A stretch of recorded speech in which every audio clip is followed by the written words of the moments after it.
Finals wins! First ever CRL World Champion! Team Liquid is going to be your champion! Mugi 2021! He's done it! Mohamed Light, World Champion!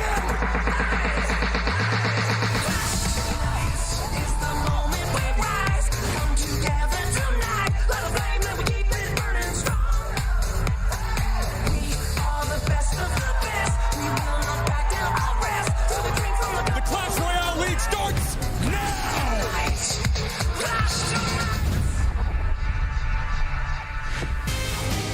5 golden tickets awarded so far in 2023, 2 remaining, and 1 secured trip to World Finals will happen today on this show. Hello and welcome. I'm Rich Slayton, joined by Jackson, Juicy J. Wall, and Andrew Guy to bring you the final day of our August monthly championship, where one of these 6 players will take home a golden ticket and secure that trip, secure that spot in our top 16 for our World Finals. Yesterday was absolutely crazy. We still have 2 golden ticket winners, 2 former world champions in Mohamed Light and Mugi in the mix, but we have one more player, Samuel Basoto, who just needs Mo to win 2 matches to secure a ticket for him, even if he doesn't play a game of Clash Royale today. Absolute chaos, Andrew, as we get closer to World Finals. I mean, what a great day for Samuel Basoto. Doesn't even have to play maybe to just get a ticket to those World Finals. And speaking of World Finals, we have a big World Finals announcement today for you guys at the end of the show. Location, date, and I think probably we'll be there. We'll find out. You guys will have to see at the end of the show. Juicy, how you feeling? World Finals right around the corner, and our boy Samuel is killing it. I'm feeling great. I'm super excited to see what Samuel can do today, or what he may not even have to do. He got 3rd at the World Finals last year, and that's all he has to do today to make it to the World Finals again. We'll explain a bit more about that later, but first, Andrew, let's go ahead and set the stage for what we're doing today. That's right. These players had to get here, and how did they do that? Well, they were the top 1,000 players in game on the leaderboard. That's right. You got to be in the top 1,000 to get to our 2-day competition. Day 1, it's a 1,000-player Swiss bracket. Day 2 is the brutal double round robin, where it brings it all the way down to the 8 players that we have here today. And how's the monthly final work? Well, the same way as World Finals, in the sense that it's a double elimination, at least we hope so, and you are using the in-game duel mode, whereas normally, obviously, you can just play whatever you want, but here at CRL, you got to pick decks. You got to make those 4 decks before you come in. It's a best of 3, and of course, no cards can repeat in duel mode. Juicy, handful of players are doing pretty well, and a lot of people have won money today. How much money is on the line? Well, we have $1.3 million total prize pool. We got 30 grand that we're giving away every month, including this monthly finals. First place, they get that grand prize of $16,000. That's why these players like Mugi and Mohamed Light that have already qualified for the World Finals are trying to come back again today to get another bag. And let's go ahead and take a look at our bracket to see how they'll go ahead and get that bag. Now, this is also where to explain to you why Samuel might not have to play to get his golden ticket. As you see, our top 6 players, Sam and Mugi in the upper bracket, they have not lost yet. In the elimination bracket down below, Ta, Wallace, Faust, and Mohamed Light. Right now, Samuel Basoto is guaranteed a top 3 finish, Sam and Mugi both. If Mohamed Light wins in match number 10 and wins in match number 11, that would mean it would be Sam, Mugi, and Mohamed as our top 3, and since Mugi and Mohamed Light already have golden tickets, that would secure one for Sam. There are other scenarios where he might get the golden ticket without winning, without having to play the final match or without having to win, but of course, if Ta, Wallace, or Faust becomes that lower bracket finalist, things get a whole lot more interesting. And of course, we have a lot of Clash Royale to play to decide all of that. And let's take a look at the actual match order for the day. First off, Ta versus Wallace and that number 9 match. Then Mohamed Light versus Faust, followed by the lower bracket semifinals, where we'll find out which one of those 4 will be going to the top 3. And once we get through all of that, we'll see if Samuel Basoto can get through the former world champion in Mugi. And man, we keep on getting, Andrew, these dream matches that involve Samuel Basoto. And already he's taken down one world champion yesterday with a brilliant performance against Mohamed Light.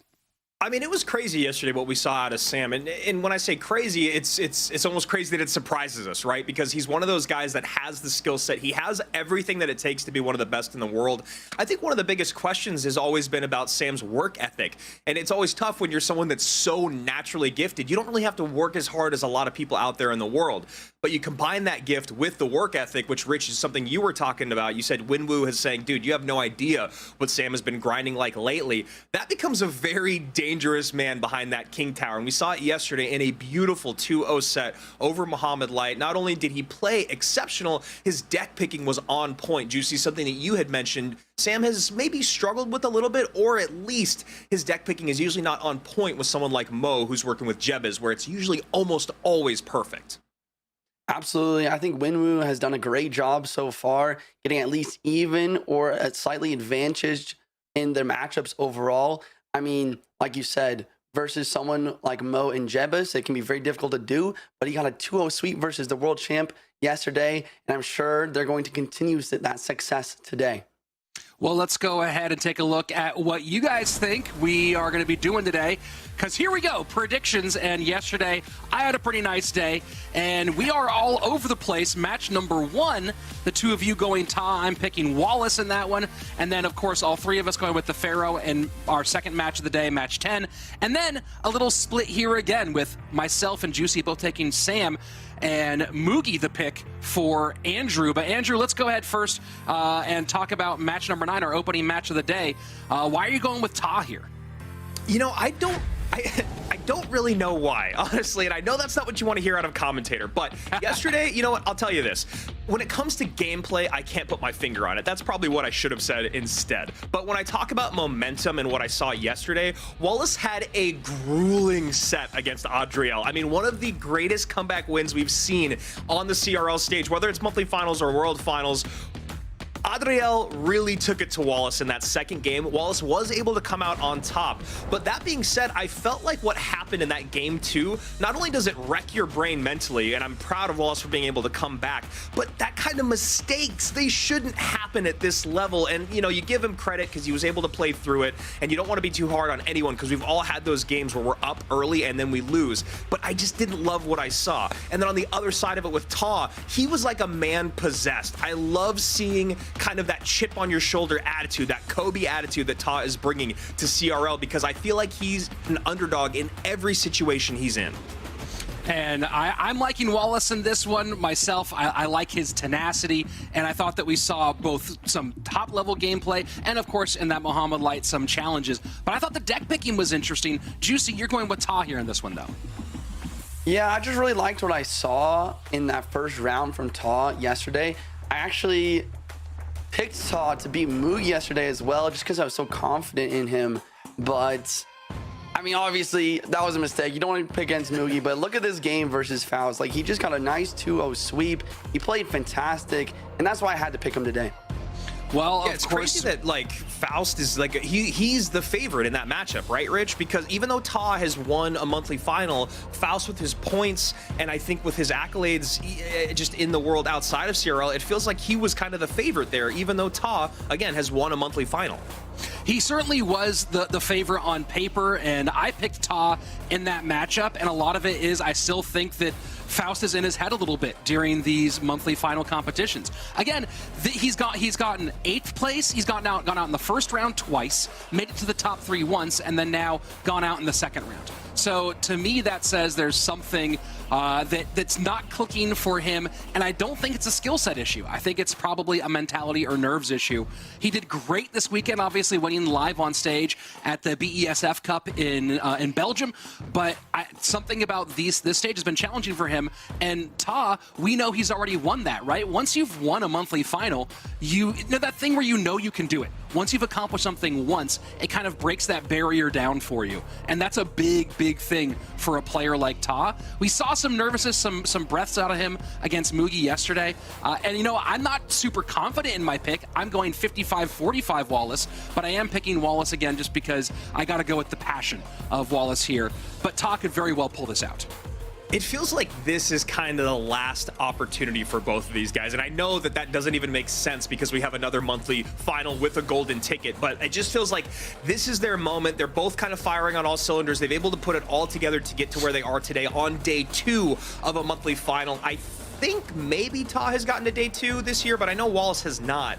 That is a big accomplishment in and of itself. Doing that again next month when you know everyone's going to be gunning for it, you're going to get those random players like SB, I bet, that are like, you know what, it could be fun. Like St. Bellican or someone's going to be like, you know what, it's fun. It's the last month. Might as well try things out. And then Surgical Goblin or something like that's going to qualify. This could be the last big month for those guys to get their seat at World Finals, at least in my opinion. Juicy, big match coming up. Let's say it is that situation. It is your last ditch effort. Who do you give at least the advantage to in terms of nerves and experience? You know, that's a great question. You guys talked about how Ta has won in monthly finals before. Obviously, Wallace is very vetted as well in the Clash Royale scene. Has a lot of experience pushing ladder as well. Just overall great gameplay. It's really hard to put a advantage one way or the other.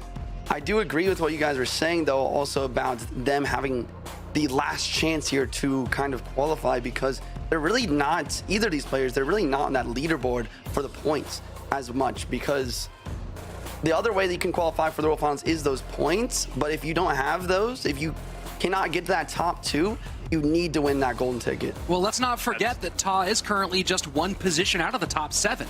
Ta currently with 335 points, just behind Air Surfer, who's in 7th place at 340. And Ta will finish this weekend most likely in those top 7 World Finals positions. And I'm going to get some point stuff together when I'm not casting today, and we'll break all that stuff down.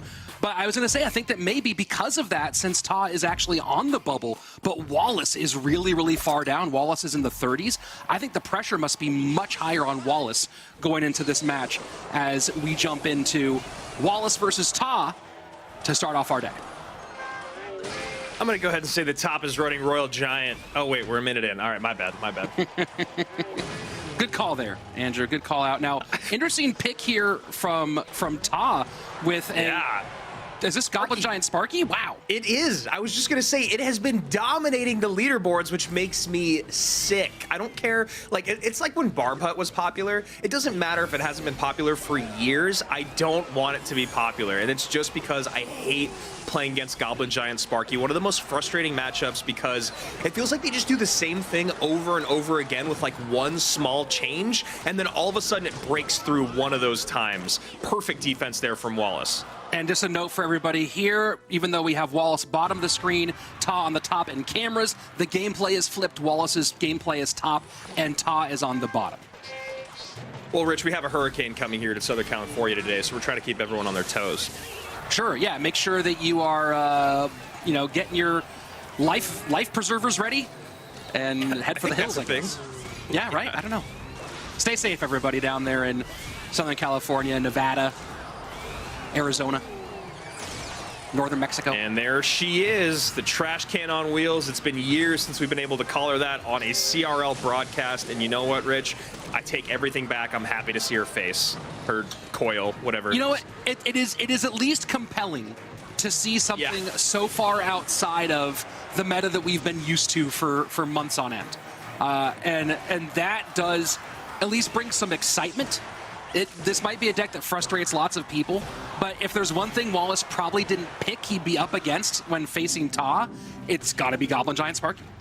That's a really, really good call. When you talk about the counters that he has here, you know, you've got the mini P.E.K.K.A. and the E-Wiz to help kind of keep that monk at bay. The minions are an interesting pull because they're going to do a really good job against the Royal Giant and all the other troops, but of course not going to do great against that monk. So right now it feels like Ta is just trying to figure out, as all Goblin Giant Sparky players do, what's kind of the code that he needs to crack to get that big breakthrough.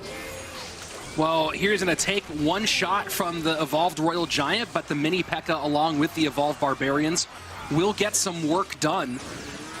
This is the challenge part, though, right? Of all these different pieces going on together, he sets down his Sparky, and in a minute we're going to see a monk on the right-hand side, because why wouldn't you reflect a Sparky shot directly back into it? Yeah. Here you go.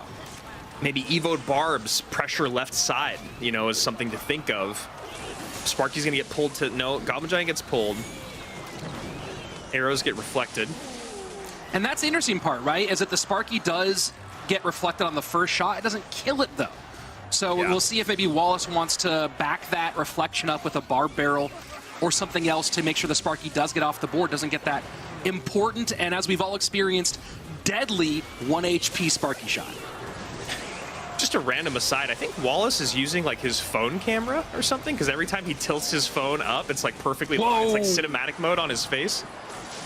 That is, hold on, I want to look at his camera in a second, but that Monk just got evaporated by the Sparky, and with 30 seconds left, Wallace is in trouble. Raged up Sparky, will it shoot? It does not. Oh, Mini on the Becca tower, gets though. one. 15:59 to 17:89, 17 seconds left.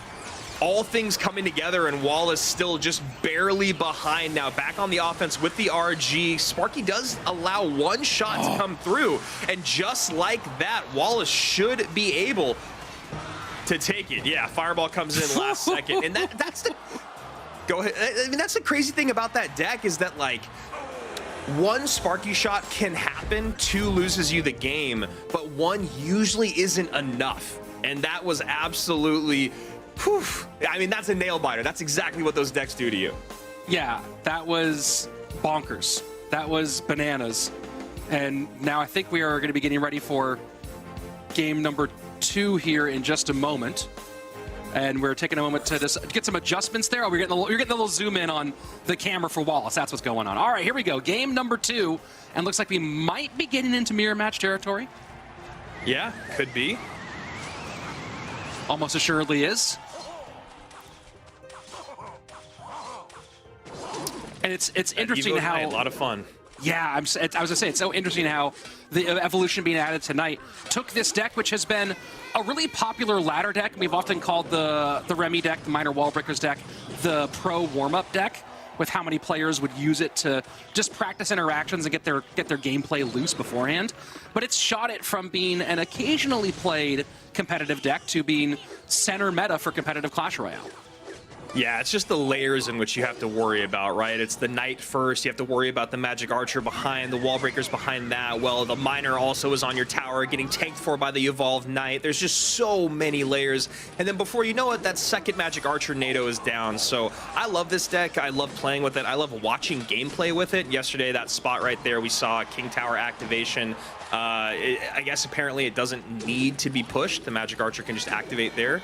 So we should see at least if something interesting happens. And you see NATO pulls it in there and gets a good King Tower activation. So it was one of the more interesting parts of the matchup between Sam and Mohamed Light yesterday. And then if you go back a few months between Mohamed Light and Mugi, this is just a mirror matchup that you'll always see at the highest level. And literally one interaction can change who's going to win that game if you know the matchup. Yeah, you know, I remember how fascinating it was yesterday seeing that the Knight just slightly pushed that Magic Archer into King Tower activation range, and we saw how much Wallace, or how much Sam kind of slow played on the NATO and didn't overcommit with it. We'll see how much. We've already seen NATOs on both sides and a bit more. We'll see if they save it or lean on it early to try to get that advantage. And here we go, little defensive NATO work out of top. Yeah, and that was one of the things that Juicy talked about yesterday, was just saying, well, the reason why Sam is holding on that is because sometimes you'll find yourself in situations where you have to defensively NATO to win the game or to stay in the game. So Sam, maybe because of the way that Mohamed Light was playing, had to hold that NATO for as long as he did. We saw right there at least the instance where you have to NATO defensively, and there you go. Once again, have to NATO defensively, takes care of that Magic Archer. And I think this is why I'll always be kind of like an average player with this deck, Rich, is because like my NATO work is just not on point. Yeah, it's the ultimate, but the NATO and the Fisherman competing for the role of ultimate betrayer in Clash Royale. Nice little extra chip damage by that Magic Archer, and Magic Archer getting a few really key shots here. Wallace has opened this game up as we go into sudden death. And what's so crazy about this now is it's basically game over. Ta has to make a miracle happen, and Wallace has to just like forget that a Magic Archer can line up, something like that, because when you're in this mirror matchup, 500 HP is a massive difference because you're only getting Magic Archer chip and Miner chip. Wall breaker connections should almost never happen. Wall breakers plus Miner to the left. Oh, One, and there we not go, the as other. soon as you say it. Wow. The caster curse comes true, Rich. You're good at it. You're definitely good at it. had years of practice, man. And Wow, 1805 now to 1684, a game that was pretty much blown wide open by Wallace. Now Ta right back in it. Miner, again, not picked up, not in a NATO spot, and just like that, Ta in the lead. And an easy pickup there. Wall breakers not going to get there. And the bomb tower there's been a couple of suspect bomb towers played so far, and that really feels like it was the culprit in that last exchange. And you see the placement they're going for, right? This kind of inside, keep the Magic Archer off the line, get some damage onto the Miner as well. And now the chaos as we get into triple elixir that this deck can create. Magic Archer does not get the lineup, 1363 to 1355. It's a razor's edge right now. Man, that was so close for Wallace. I mean, he was able to almost take the game. Once again, that wall breaker not going to connect. Dark Goblin, Spear Goblin turns around. Now a high early Magic Archer here from Ta. Plays some defense, try to get across. 1355, 1167. Wallace in the lead. Miner gets quite a lot. NATO not going to be used on defense now. Miner trying to get it. Will the NATO help? 1092 to 1060, and by 32 HP, Wallace gets the win and moves on to the next round. Wow. I mean, two heart-stopping games from Wallace. And I mean, this is one of the reasons we love him. Look at him right there. It looks like he just got bad news, honestly. And he just won two of the most intense games that we've seen him in a long time. Ta fighting to the end in both, but Wallace coming out on top by just a hair. Love to see it. Yeah, that was just tremendous. And look, the reality is we saw some mistakes, some not totally clean gameplay on both sides, but we also saw the same thing when Mo played Sam, right? That's how kind of stressful this mirror match can be. There are so many moving parts, especially late in the game. You're trying to control, so the field almost gets bigger at the end of the game with a deck like this one, and you're trying to work on three, sometimes four quadrants at one time. To manage that's very difficult, and Wallace did just enough to manage that right and get the win here. And this deck is so unforgiving. When you talk about one wall breaker connecting or one Magic Archer lining up, it really does turn and tilt the favor so drastically. And you know what? I gotta give some love to Ta here. He comes out with Goblin Giant Sparky. We haven't seen it in years. It's doing really, really well on the Grand Challenge leaderboard, or excuse me, on the Ultimate leaderboard. But, you know, you're going up against a pro. Wallace does allow one Sparky shot to come in, and that was about it. You know, he was able to finish it out with a spell cycle towards the end, and then we get to game number 2 here. Another really, really close one, Rich, like you said. Some sus bomb towers, and maybe, I think, for Ta in both situations, maybe needing a coach to help him recognize the final minute and the pressure and time crunch that you're under. If you're losing those games with just 30 HP or one spell, that, I mean, this goes all the way back to years ago when I was coached by RF. He's just like, that just means you did one interaction wrong. One interaction differently in that game and you win. And I think that's the best thing for Ta to hold on to here as we talk through these decks. And taking a look at the pick here in game number 1, Ta trying to get something tricky out here, but, you know, running into a big problem. Not just the Royal Giant, talking about the Monk and that reflection already making an uphill climb. Still, put this one very, very close. You know, if we are 3 seconds shorter in this game, Fireball's not able to get back in cycle, and Ta steals this one, right? And that's the story of Clash Royale, but man, what a tight one.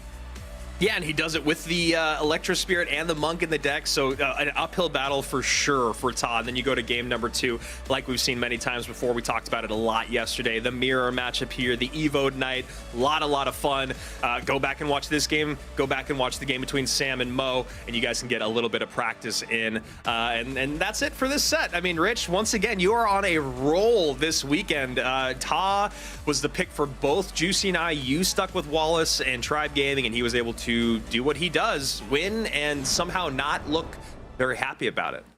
Well, you know, Wallace plays very well in pressure situations. We talked about that before, going back to that World Finals performance with Pain Gaming in 2020, putting up, he was all 7, right? He won both, he was winning both in the 2v2, swept King of the Hill, and then beat Little Chen in a best of 3, right? Wallace plays well under pressure, and we saw that here today, and Juicy, Wallace taking a big step forward towards World Finals.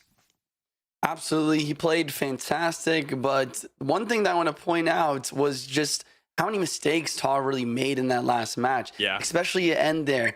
Basically, if you guys remember at that left side tower, that tornado at the end, he pulled the knight kind of into his miner. If he could have pulled that knight away from his miner, he would have got that last shot. He would have won the game. Miner does more than 32 damage. A lot of mistakes that came out from Ta there. I was not impressed with the gameplay. Well, yeah, I mean, that's the pressure, right? I was just going to say, it's got to be the pressure. You saw what he did yesterday, and then you see what he did today. And, Rich, I think this is where you were about to take us as we say goodbye to Ta. Yeah, Ta exits. Now, Ta will pick up, and I'm going to do some math here in the break in a moment. Ta will pick up 40 points, which should be enough to leapfrog him over Air Surfer into our top 7, at least temporarily. But he does end his term, his month 6 journey here as Wallace goes to the lower semis, and this is big for Wallace. We'll also be watching that Mohamed Light Faust matchup very, very carefully. Of course, he would love to face Faust rather than Mohamed Light if possible. Everyone would, but now Wallace getting to a place where if Mugi wins against Samuel Basoto, Wallace is only 2 wins away from a golden ticket himself, right? So the things start to get very exciting for all these players. Yeah, I mean, that is another big part of it. We've spent so much time talking about Sam's incredible position, but Wallace is just right there on the edge. And Rich, it looks like Royale actually already updated Ta at 375. They haven't put in all the points that he's gained today, obviously, but he is now ahead of Air Surfer, Vitor, and Kickash, Surgical Goblin, and Rainbow, just right behind that with Tatone in 18th place. So just still so many big names out there. And, with today and yesterday happening with Faust and Samuel and Adriel all being in this competition and all being in those 7 spots, I just, this next month is going to be absolute madness, which is why I go back to the point of let's get your golden ticket today if you're even in the conversation. And so let's get back to the conversation of match number 10, Mohamed Light versus Faust. And I mean, we all picked Mo. You can't not pick Mo. So let's talk more about Faust, right? Let's talk about Faust's opportune position, maybe being, I don't know, going up against Mo in a lower bracket doesn't really matter. And then yesterday with Faust, I feel like we saw a lot of good and then maybe some bad. And I think it kind of came in opposite order. It was like not great in the beginning, and then he was able to come back together and close things out just strong enough. I'm not sure how you guys feel about that general breakdown, but from Faust yesterday, he left me just a little bit wanting. That's one of the interesting things about Faust is the potential. The heights have always seemed there. And for those of you who aren't super CRL insiders, Faust was meant to be was his name was attached to CRL teams in 2019 and 2020. He was expected to play in CRL teams, and just it didn't work out during those times. There's always been sort of something that kind of got in his way, and it seems like right now Faust wants it really badly, but there is something small in his way. But Juicy, it feels to me like whatever that small thing is, as soon as he corrects it, Faust is going to be an absolute terror for everybody at World Finals. Absolutely, the nerves definitely play a big factor, but I mean, the small thing that he needs to figure out is nothing comparison to the big thing that he has to go up against, Mohamed Light. We saw a lot of the B-roll there about Mohamed Light being the champion of coming back through those losers brackets, and that is what he's up against today. Mohamed Light's used to being this losers bracket, even at the World Championship last year, going all the way through the losers bracket, taking the W. And I mean, along with the nerves that Faust deals with, not being able to do too good in these monthly finals, with that as his competitor, it's going to be very difficult for him to break through. Yeah, we did that in a bit reverse order there, but yeah, the B-roll for Mohamed Light speaks for itself. 2 times earlier this year in our monthly finals, and then Juicy's like, yo, right before the broadcast, he's like, what about World Finals last year? And Mo's done it time and time and time again.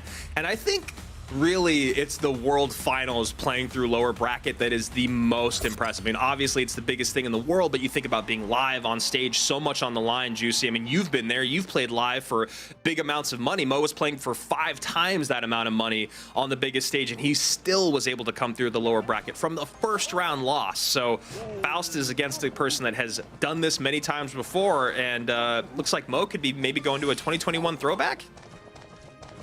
Yep, Bowler in the back, probably going to be that Graveyard Freeze that he used at the end of last year. There's the baby dragon Faust going to that Magic Arc Tornado deck. No, he's got a Phoenix. I'm not even sure what kind of deck this could be. Maybe some sort of Electro Giant deck, maybe a Graveyard deck, but I don't think so. Here comes the Graveyard from Mo, though. Lumberjack on the defense. It's Bridge Spam from Faust. Yeah, this Graveyard Freeze deck, really popular yesterday. It was actually one of the decks that beat Mo, I believe, in his first round matchup. And I guess I was actually thinking more about 2021 in the Bowler Loon Freeze, but obviously I should have remembered that yesterday Graveyard Freeze was all over the place. Very dominant, honestly. I mean, there's something about the meta right now where it feels like once that freeze is down, there's not a lot of...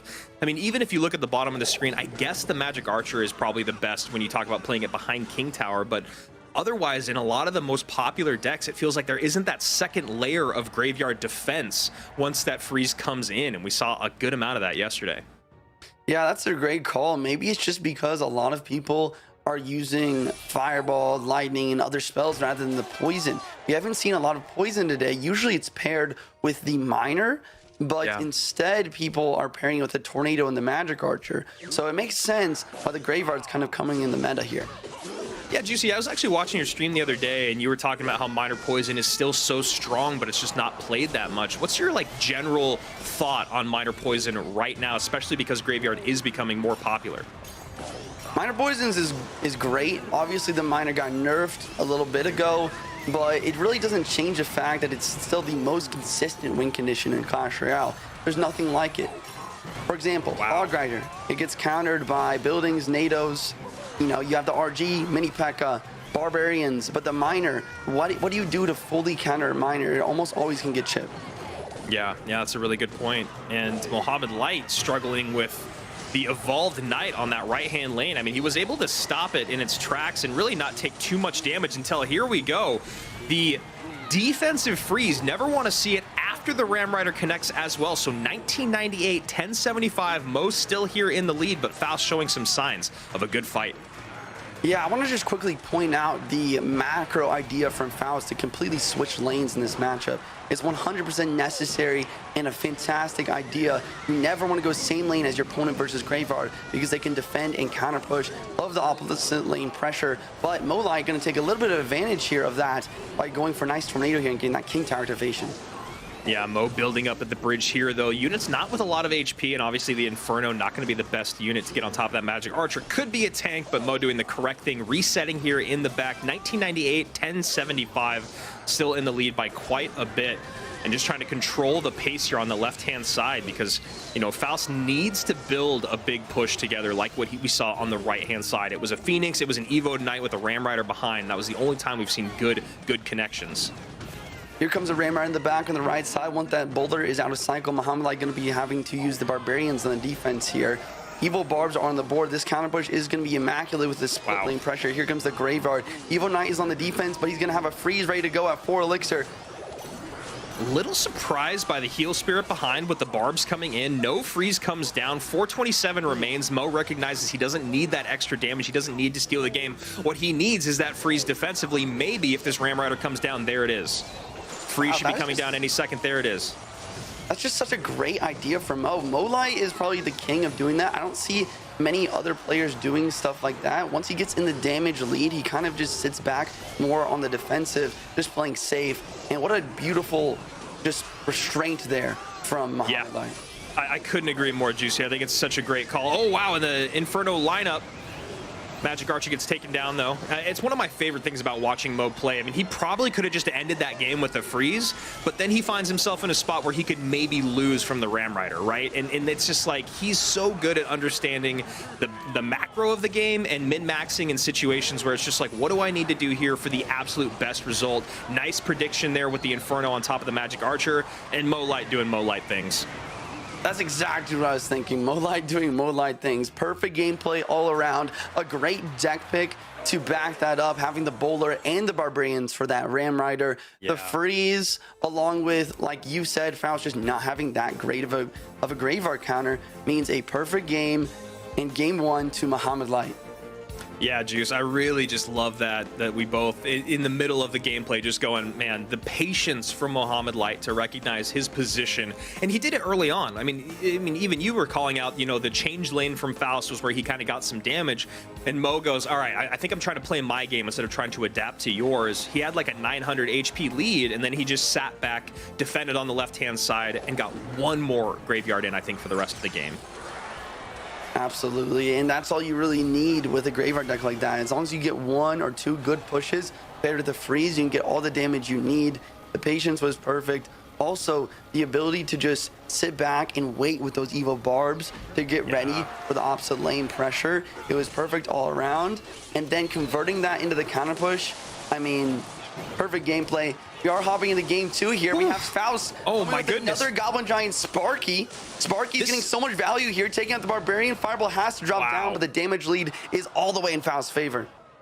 I'll be honest, I'm impressed that Mo got out of that. Luckily, everything was within that one fireball's range. Perfect placement on the fireball, but an exceptional send there by Faust. 21-28 to 28-60. Goblin Giant Sparky showing up 2 times in a row, 2 matches in a row. Love to see it. Like you said, it is like a little bit on the leaderboard for Path of Legends, but I'm just so surprised to see players actually using it in CRL. A lot of the time in CRL, we see stuff that's more defensive oriented, more chip oriented, but this deck is all about one big push. You get a good matchup, you win right away. You get a bad matchup, you lose right away type of vibe. Yeah. And speaking of that, if Mohamed Light does have a monk here like we saw in the other Goblin Giant Sparky game, I really don't see Faust breaking through and winning this game. Big shout out to Asuchini, I believe. That's right, the Brazilian player that used to run Goblin Giant Sparky, or I guess it was Giant Sparky back in the day. Who knows? Rich will know. But a nice connection once again, 1894, and I think this is more of what you're talking about though, Juice. He's taking some damage here early on as we get into double Elixir and deeper into the game. The Monk plus the E-Spirit. I think Mo just needs one good Royal Giant push like we saw from Wallace Ta. But who knows, Faust seems like he's got a little bit better grasp of this deck, or at least maybe this matchup, than Ta did. Yeah, the other thing to mention here is it might have just been a tough starting hand for Mohamed Light. The early Goblin Giant Sparky push with no Monk and Cycle is probably what allowed so much damage here. But like you said, as long as he can keep this defense up, not take any damage anymore, basically, and get a nice counter push on one of these defenses, he should be able to win. But look at this, Faust is doing a great job of going with these pushes and deleting all of Mohamed Light's units, preventing a counter push. And if he can keep this up, he's in the damage lead and he might just win. Yeah, I mean, he keeps doing great pushes, creating a lot of pressure, and I'd say at the end of every single push, Mo is either up 1 or down 1, but only 1 Elixir, whereas like normally when Mo takes these big pushes, he'll have a decent counter push opportunity. Hasn't been able to play his Royal Giant yet, and these Goblin Giants keep getting to tower. I mean, honestly, this Rage is putting in some work. This is a decent counter push though, but still, you look, guys, look again. Mo down Elixir on, I guess, technically up in the tank, but he has a decent amount on the board. I love that RG in the opposite lane, predicting that Goblin Giant. Minipeka is down the defense. RG will get some chip. He has to defend this Goblin Giant. Hunter's going to come down. He was to the bridge. Are we going to see offensive rage? No, I think it'd be... Oh, wait, the Minipeka on the right! Oh! Wow! Mini P.E.K.K.A. on tower. The zap comes in. 3 big shots, 776. And Faust has just extended this set. 1 minute and 15 seconds remain. Evo to RG down on the left-hand side. Sparky deep. Fisherman too far behind. And there it is. Fisherman can finally pull. E-Spirit jumps. RG's putting in the work. That oh, the Phoenix! Power, Andrew. Oh my goodness. 545. Zap comes down to prevent. Mini P.E.K.K.A. gets 1 hit in the left-hand side, but here comes another Royal Giant. No Elixir. No Elixir. Faust knows it. You see it on his face. He can't believe Mo's back to Royal Giant. And a fun, hard-fought battle, but Mo takes it 2-0. And he knows what he just did. That was a great set. That was one of the most amazing games of Clash Royale. That was not standard Clash Royale. That was shot for shot, you know, 5-pound gloves on. Just crazy gameplay from both players. And Mo Light gonna take it at the end there with that Royal Giant being out in cycle with the Mini P.E.K.K.A. not ready for the defense. I mean, gosh, we talk so much about Mo. We talked in game number 1 about his patience and recognizing the finish was right there, but he doesn't go for it. Then in game number 2, it's the same thing. I've never seen someone use 5 minutes better than Mohamed Light. I've never seen someone know that they have 2 minutes left and it feels like they have an hour left, because all he does is defend, defend, defend, look for one moment, one opportunity to do anything, right? And you say it instantly, Juicy. You're like, I love that Royal Giant switch to the opposite lane. That one change, yes, it did allow the mini P.E.K.K.A to get on tower, but it started to throw off Faust's cycle. It threw off this perfect kind of sequencing that he had over and over on the left-hand side. And that's something that you have to do. And it's something that Mo always does, where he is able to defend with just enough elixir and then create a little bit of offensive pressure where your opponent doesn't want it. And that's what threw Faust's rhythm off. And that's why I think Mo was able to do exactly what he did. And I mean, yeah, blow for blow, shot for shot, Mohamed Light comes out on top. And fascinating set here. Juicy, talk to me about this matchup here in game number 1. The Evoed Barbs, the Graveyard, the Freeze seem to all be working for Mo. Absolutely. Not to mention that Bowler, probably the best Ram Rider counter in Clash Royale, always stopping it no matter what. And on the other end, Faust just not having that Graveyard counter. Like you said, Magic Archer behind the King, probably the best kind of defense versus it, but it's really just not enough. In game number 2, you know, the matchup, it's fascinating. I would definitely say Mohamed Light had a little bit of an advantage, or maybe a lot of bit of advantage with that E-Spirit and the Monk. Faust had a great game, but like you called it, he went for that RG in the opposite lane, gained back control of the pace, then defended that Goblin Giant push that was kind of unsupported because of that pressure, and then counter push with the evil RG that was now in cycle because he played the RG on the left lane. Just perfect gameplay, perfect ideas from Mohamed Light in both of these matchups. Like you said, just patience, patience, patience, defense, and then just a couple uses of his win condition is all he needed to take the damage that he needed to win the game. I'm so glad you called that out, because I was thinking the exact same thing when Faust sent that Goblin Giant plus Mega Minion plus late E-Wiz push, I think is what it was on the left-hand side. And it all just kind of died slowly on the vine. And it felt like one of those moments where Elixir was just like sucked out of the room. Rich, how was it for you, man? You were able to sit back, some popcorn, maybe hanging out with Jack. What's going on? That was bananas, completely wild. That's exactly what you want to see. It's so much fun. I love that this weekend feels like absolute chaos. And I feel like we haven't had much in the way of chaos in a while, right? We've had a very stable meta.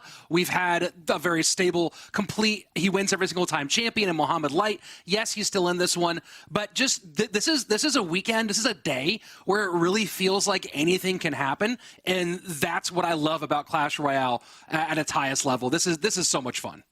Speaking of anything can happen, Rich, you and I have our predictions in. Juicy, they're waiting on you over on the production end, but Rich, you did get a little bit wild. I mean, you are playing with house money as we get into match number 11 right now. I'm so bummed I have to sit this one out. Wallace, Mo Light. I'm going Mo because that's what you do. So is Juicy, and you're going with Wallace. I love the wild pick. You don't need the points, so what's the idea behind picking our boy Wallace? Well, part 1, I'm ahead of both you guys enough that I have some room to give. If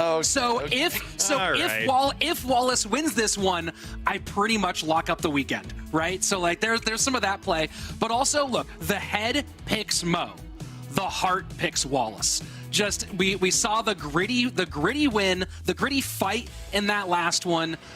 Wallace is a long time been a favorite player of mine. You know, he and Mini Minter used to always win the weekly tournaments I held on my own channel when they were still semi-pros. And Mo doesn't need it. Mo has all the money. Mo has all the golden tickets. He's going to World Finals. Wallace needs this one, and it would make this weekend absolute chaos if it ends up being Wallace, Sam, and Moogie in those final 3. So for all those reasons, I'm picking Wallace. I'm going Wallace. Mo, enjoy the cash you already have. Speaking of World Finals, big announcement at the end of our show today, right before the Grand Finals. I see there's over 5,000 of you guys watching over on YouTube. You're going to hear exactly when and where our World Finals will take place. That man will be there. I hope he brings the cup. I don't think he will, but I do think that cup possesses some sort of power. Juicy, I know you picked Mo. You're with me. What does Wallace need to do? Take everything that you saw today, take everything that you saw yesterday, all that you can possibly think of. What does he need to do to beat Mohamed Light? Because Mohamed Light seems to be back in gear as he usually is after dropping a set. Absolutely. I mean, Wallace, he needs to get some decent matchups. It's hard going against Jeebus as Muhammad Light's coach. The other thing he needs to do, which I think that he can do, is have that good mindset. Wallace doesn't seem to me to be the type of guy to get nervous no matter what player he's playing against. As long as he can have a good mindset and truly believe that he can win this match, he's going to have a chance, but that has to be the first step. And, you know, talking about the stakes here for Wallace, Wallace, with his performance so far, is in 14th overall on our points leaderboard. So just about 7 spots out of our top 7, and him beating Ta to keep Ta down at that number 7 spot was absolutely critical for his World Finals hopes. If he wins this matchup, he gets 15 more points and will jump into our top 11. Just 4 spots out of those World Finals points berths. So this matchup against Mo isn't just a step towards a golden ticket, but it also does put him in true contention to make World Finals on points with a good performance in our final month. Talking about World Finals, I see people here in the chat asking, just remember 7 golden tickets, 7 leaderboard qualifiers, and 2 players from a different region will be joining for a grand total of 16 at our World Finals. So yes, there is just 2 golden tickets to be given away, and you only got a shot at 1. I mean, it is the era of everyone. Anyone can compete in every given month. You just need to get to that top 1,000 as we see Wallace and Mo getting ready here. Wallace actually yesterday was getting a little bit of help from Mo on the check-in before their first match, so you know, obviously good friends here in the lower bracket. And Rich, this is crazy, man. This is exactly, I mean, Rich and Juicy, this is exactly kind of what we talked about at the end of the day yesterday and what we started the show with today. Mo wins here, Sam's going to World Finals. That's it. That's a critical moment here too, is that, yeah, setting that stage here, that we have a lot of the World Finals stuff decided right now, and Juicy, it's all in the hands of Mo. Absolutely. Like you were saying, it would be absolute chaos if Wallace actually wins this, gets this upset, because then Sam really has to work for it to get that golden ticket, and then Wallace in that contention as well. We're hopping straight into game 1. Ballbreakers the back. Miner inbound. Wallace catches with the Unite here and gets that King Tower activation. Pretty solid start for Wallace here.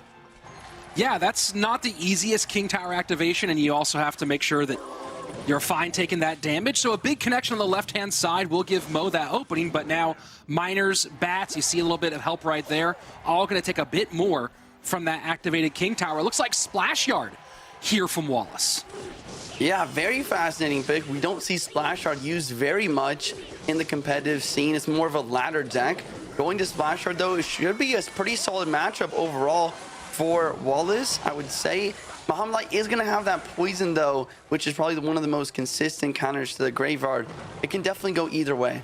Well, this is going to kind of change how Wallace plays Splash Yard, right? Because I just did I have a video coming out next week with Splash Yard champion all-time great, the God RF, where he kind of broke down some thoughts on Splash Yard. And when your opponent's playing poison, we might see Wallace now switch some of his gameplay into letting the Graveyard. Ooh, and there's a bit of a mistake there, not one you can make. We might see him trying to let the Graveyard tank a bit more for the troops rather than the troops tanking for the Graveyard. Now that poison's out, we'll see if that's the strategy he goes for. Absolutely. He does have the Evo Knight to defend the Evo Knight. That's definitely one of the best counters, actually, to defend here. Barbara can help out as well. The dust is settling a bit here, about even elixir on both sides, but Muhammad Light up a bit of damage here. You are heading into double elixir, though. In double elixir, Splash Yard definitely gonna have a more of an advantage. Maybe we'll see Wallace start to get some Graveyards down. And that baby dragon gets on tower, and that's big. Molite not going to go ahead and support those bats the opposite direction first. 2 minutes of gameplay away. We're into double elixir. Mohamed Light with the lead in game number 1. Mine on the right in the safe spot, making it sure that that King Tower is not able to defend. Baby Dragon, the counter push Knight on the left. He goes Bats over there, but here comes the Graveyard. And like you said, using the Graveyard to tank for the Baby Dragon, since the poison is going to counter most of these Skellies anyways. And you're going to see a little bit of chip come in here, and Wallace is very happy to take that chip at this stage. Ice Wiz working on the left-hand side. Wallace now getting spread a little bit thin. Barb Barrel will take care of business with those wall breakers in the left-hand lane. Heading into sudden death overtime. This one very close, 1876 to 2102, as now Mohamed Light starts to switch lanes here and create pressure on the opposite side. Great call out on the switch lanes. Once again, very important macro here to switch lanes versus a graveyard deck. You never want to go same lane. And also, when you are going opposite lane versus the graveyard, you can always spam some wall breakers, some spear gobs, even a mine in the opposite lane while Wallace is pressuring the graveyard. And sometimes that can prevent him from getting an offensive poison down to deal with stuff like spear gobs or bats. Log gets one hit from the miner on the right-hand side. Wallace deciding he will go ahead and NATO those back. Baby Dragon getting some all-important splash damage for Wallace as he takes a big lead, but now double knights, wall breakers, and spear goblins all down that left-hand lane.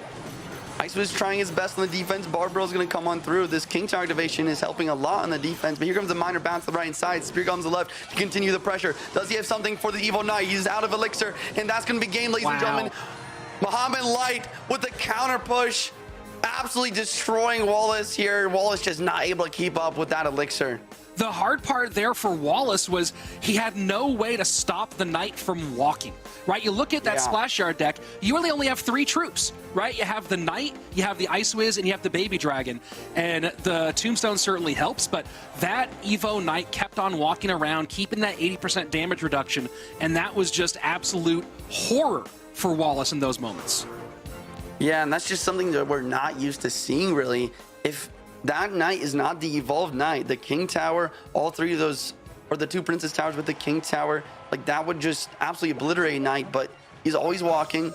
The range units, like the Baby Dragon, the Ice with anything like that, it's not doing anything, and then it just tanks forever until that tower's gone. Bridge spam from Mohamed Light, and fascinating choice here. That is going to connect for some significant damage.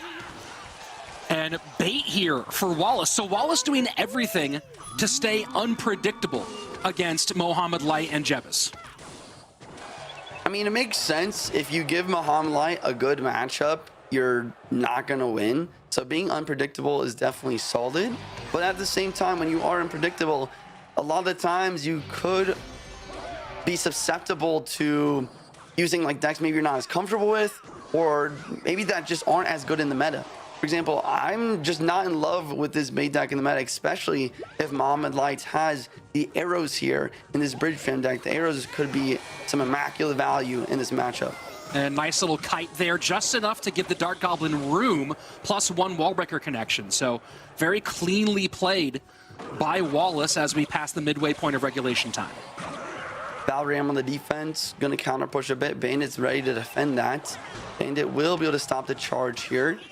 Interesting to see what Wallace's last couple of cards are here. I'm assuming he's got that Goblin Barrel to finish out the bait with a solid win condition and some sort of spell. But that means that he's not going to have a building. So these Barbarians are going to be his #1 defense to rely upon. And, I mean, without a Fireball, maybe it's enough. Maybe, and Bandit's an interesting choice here as well, right? Often with the Rascals bait, you run Prince to get behind the big Rascal boy.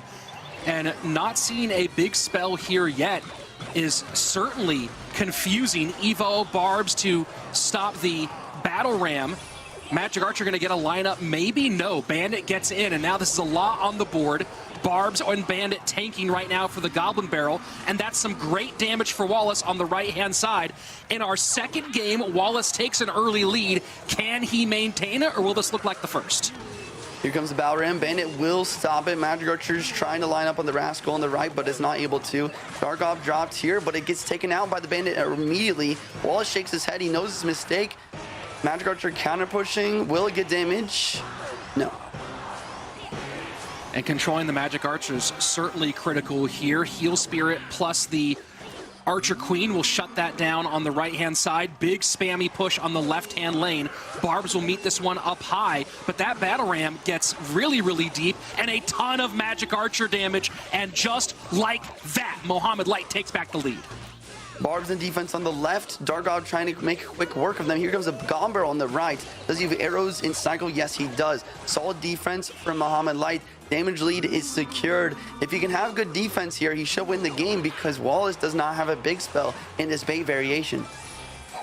90 seconds left. Magic Archer sets up to the left-hand lane. Dark Goblin will go to work on that Royal Ghost on the right-hand side. Archer Queen has been quiet but important throughout this matchup, really being active on defense. Good pickup there for the Bandit.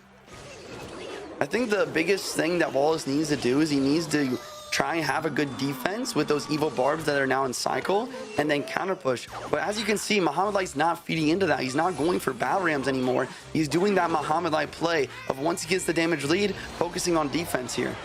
And here we go. Wall breakers into the Evolve Barbs on the right-hand side. They do not connect. Left-hand lane is getting a little bit lower, though. Magic Archer will prevent all the damage on that side. Dark Goblin taken out by the arrows. 40 seconds left. Mohamed Light leading 15-60 in the top left-hand corner to the 18-59 that Wallace has done on the bottom right-hand side. Barbs in defense with a heal spirit, preventing any Goblin Barrel damage at all. Archer Queen ability can take care of these barbs pretty quickly. Dark off in the middle and Rascal's bridge. Arrows are in cycle, don't take most of anything out. That's what I was talking about. Those arrows value is just ridiculous. Oh, and trying to go for a prediction there, but sacrifices all the elixir and gives up a battle ram connection plus Magic Archer on the right-hand side. Wallace tries to sell out to get the victory, not able to steal it, and Mohamed Light has just done it again, staying alive in the lower bracket, and Samuel Basoto. I don't know if we have him on camera for the reaction. I don't know what's going on, but Samuel Basoto's going to come into his next match with a smile because Mohamed Light just gave him, yet again, a golden ticket to World Finals. Fascinating. Two world champions, or yes, two world champions and two golden ticket winners are in the top three here. So Samuel, even if he loses all the rest of his game, he has won a golden ticket and he is going to World Finals once again. Congratulations, Samuel Basoto. That's a big win for Sam, and now he's playing just for the money, right? For the $16,000 grand prize. But this is what gets crazy about golden tickets at this stage. With two golden ticket winners, we talked about the possibility of a third place winner taking that World Finals berth. We don't even know who third place is yet. We still have our upper bracket finals, but with still many games to be played, Samuel Basoto secures that spot. And not only does he secure that spot, but that takes him out of the points leaderboard, which bumps everyone below him up a little bit. So Adriel takes a step up, Sosa takes a step up, Ruben Ta, and even Wallace as well takes one step up that leaderboard with Sam now out of the running. But let's go back to the game right in front of us. Wallace tried everything here and had a pretty good situation in game number one, but it felt like Juicy in both of these matches, just and maybe more the second one than the first one, maybe the first and the second one, it felt like he kind of got a little bit hasty in the later moments. Yeah, I mean, I think that's exactly what I was about to say, especially in that splash shard game. You just got a little bit aggressive and you just didn't have that elixir for the defense or the correct cycle. That's the thing about the Evo Knight. If you do not have your own Knight, at least you don't need the Evo Knight. As long as you have your own Knight to defend it, you should be okay. But not having that in cycle is what really just cost them there, and just not having the elixir either. Mohamed Light playing brilliantly once again, and we saw the excellent use of this bridge spam deck. Battle Ram, I think one deck declaration, we'll get to that, actually we'll get to that in a second, but let's take a look at the first matchup. Mohamed Light has favored this variation of minor wall breakers over the Magic Archer version. He likes the Bats version. Why does he like this one so much, you think, Juicy? Well, we talked about it a bit earlier, but versus Graveyard, the Remy Eli deck can struggle a little bit if they can't get the King's activation. The poison is going to be great here. Maybe even expecting Wallace to go for like a Graveyard Freeze variation. That's why he's going for the poison. A little bit more consistent damage as well.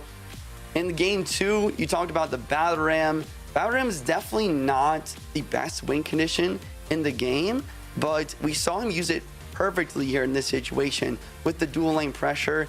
And at the very end there, like you said, Wallace just getting a little bit too hasty, too aggressive with that pre-arrows and not having the elixir to deal with that oncoming battle ram and the charge and the connection, and it was game over. Well, you think about that, right? Just the slight adjustment on Battle Ram in our most recent balance update. Increased hit points by 6% and decreased the distance required for charging to 3 tiles from 3.5. So it starts charging earlier, has a bit more HP, and we saw a couple connections that maybe wouldn't have happened in the past before that buff was made. Well, they happened here, and Wallace just struggling, not able to get to tower in a meaningful way late in this game, and Mohamed Light taking the win. Andrew, Wallace put up a pretty valiant effort here, but as they say, he is inevitable, and Mohamed Light once again in our top 3. Yeah, I mean, thank you, because that just sums it up for me. There's really nothing else to say. You guys did a great job breaking it down. It was a great match. Wallace did a really, really good job. He's just going up against the best in the world, and it's one of those things like, I feel like Wallace probably loves and has to kind of hate Mo Light. I feel like everyone probably loves and hates Mo Light that has to compete against him, because he's probably looking, man, if I'm in the lower bracket, I can come back, and then all of a sudden Mo Light gets sent down to the lower bracket, and it just makes that whole thing a lot more difficult. As of right now, our top 4 from last year are guaranteed basically to be at World Finals. I know Morton is still based off of points, but otherwise Sam, Mugi, and Mo are all ready to go. It's pretty crazy. We talked about it yesterday, and Sam getting to World Finals. This actually makes my pick a little bit tougher, because I had picked Mugi originally because he had no sweat on his back. He was just playing for money. He's already got the golden ticket. He's already won World Finals. Now Sam with the ticket to World Finals as well definitely makes the prediction of match 12 a lot more difficult. You got 2 guys with basically nothing to lose that are just excited to be here, you know? Yeah, I mean, they are certainly pumped, and that's the big question, right? Does that looseness for Sam, does that mean that he kind of takes his foot off the gas and just kind of has fun with it, plays whatever he wants, or does that mean that now he's more comfortable in this matchup? Either way, I'll watch a best of 3 between Mugi and Samuel Basoto anytime you put it on. So this is going to be a very fun matchup, and we'll see whether Sam comes out, and you know, Andrew, what I want to see more than anything is the smile on Sam's face when we get to this next camera. I know, it's hard to get one out of him, right? I mean, it makes sense when you're as good as he is. He's almost never impressed with anything other than a big win. You see right there, he's pretty happy knowing yesterday Adriel was a big out. I mean, an exceptional player is Adriel. And then, of course, here we see him going against Mo Light. The deck picking Juicy. I know you loved this deck pick against Mo. Absolutely. Those Evo bars put in the work, especially when that fireball was not available anymore in the best of 3. And even the small spell by Mo here, the log not available for those Evo barbs, it made for a quick and easy win. Well played by Sam there. And yeah, you saw Sam.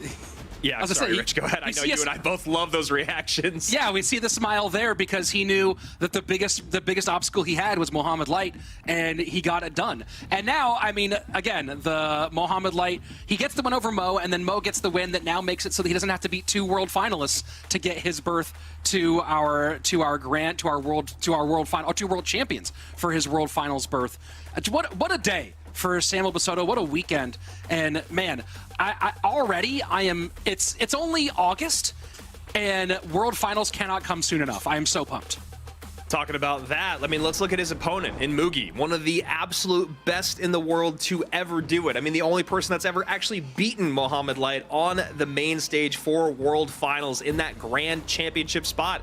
It's Mugi. I mean, AC is one of his biggest fans out there. I am one of his biggest fans out there. I love watching him play Royal Giant. We saw it yesterday. The man's calculated pushes with Royal Giant are unrivaled. And then Juicy, in this matchup, you asked me, you're like, well, if he's playing against Royal Giant, where does it give him the advantage? And we saw he was just ready at all times for Todd to do anything and everything that you can do with a Royal Giant deck. RG in the back, another one at the bridge, one aggressive at the bridge, try to split lane pressure, does not matter. Mugi knew everything that you needed to do to lock it down. And you know, we talk so much about experience, ice in their veins and all that. You can see Mugi taking a big breath, but when he actually gets out there, I believe it's truly ice in the veins. This is a big upper bracket semifinals.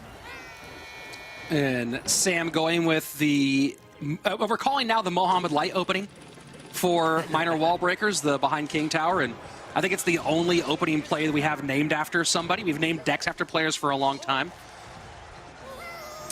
Yeah, I mean, it's truly a thing. Mo was the first one to ever start splitting wall breakers in the back, and then everyone else was like, huh, that makes sense. I should try that out. Yeah, well, I mean, if Mo suddenly started playing an all spell deck in Clash Royale, I think you'd see that meta within a week, so within a day. Didn't we see that kind of happen with Lapo back in the day where he ran that crazy spell deck and then someone else tried to do it? Or maybe it was just you and I trying to do it off broadcast. It was the worst experience. There was a moment where there was a 4-spell cycle deck. Yeah. And this was during the nasty EQ era.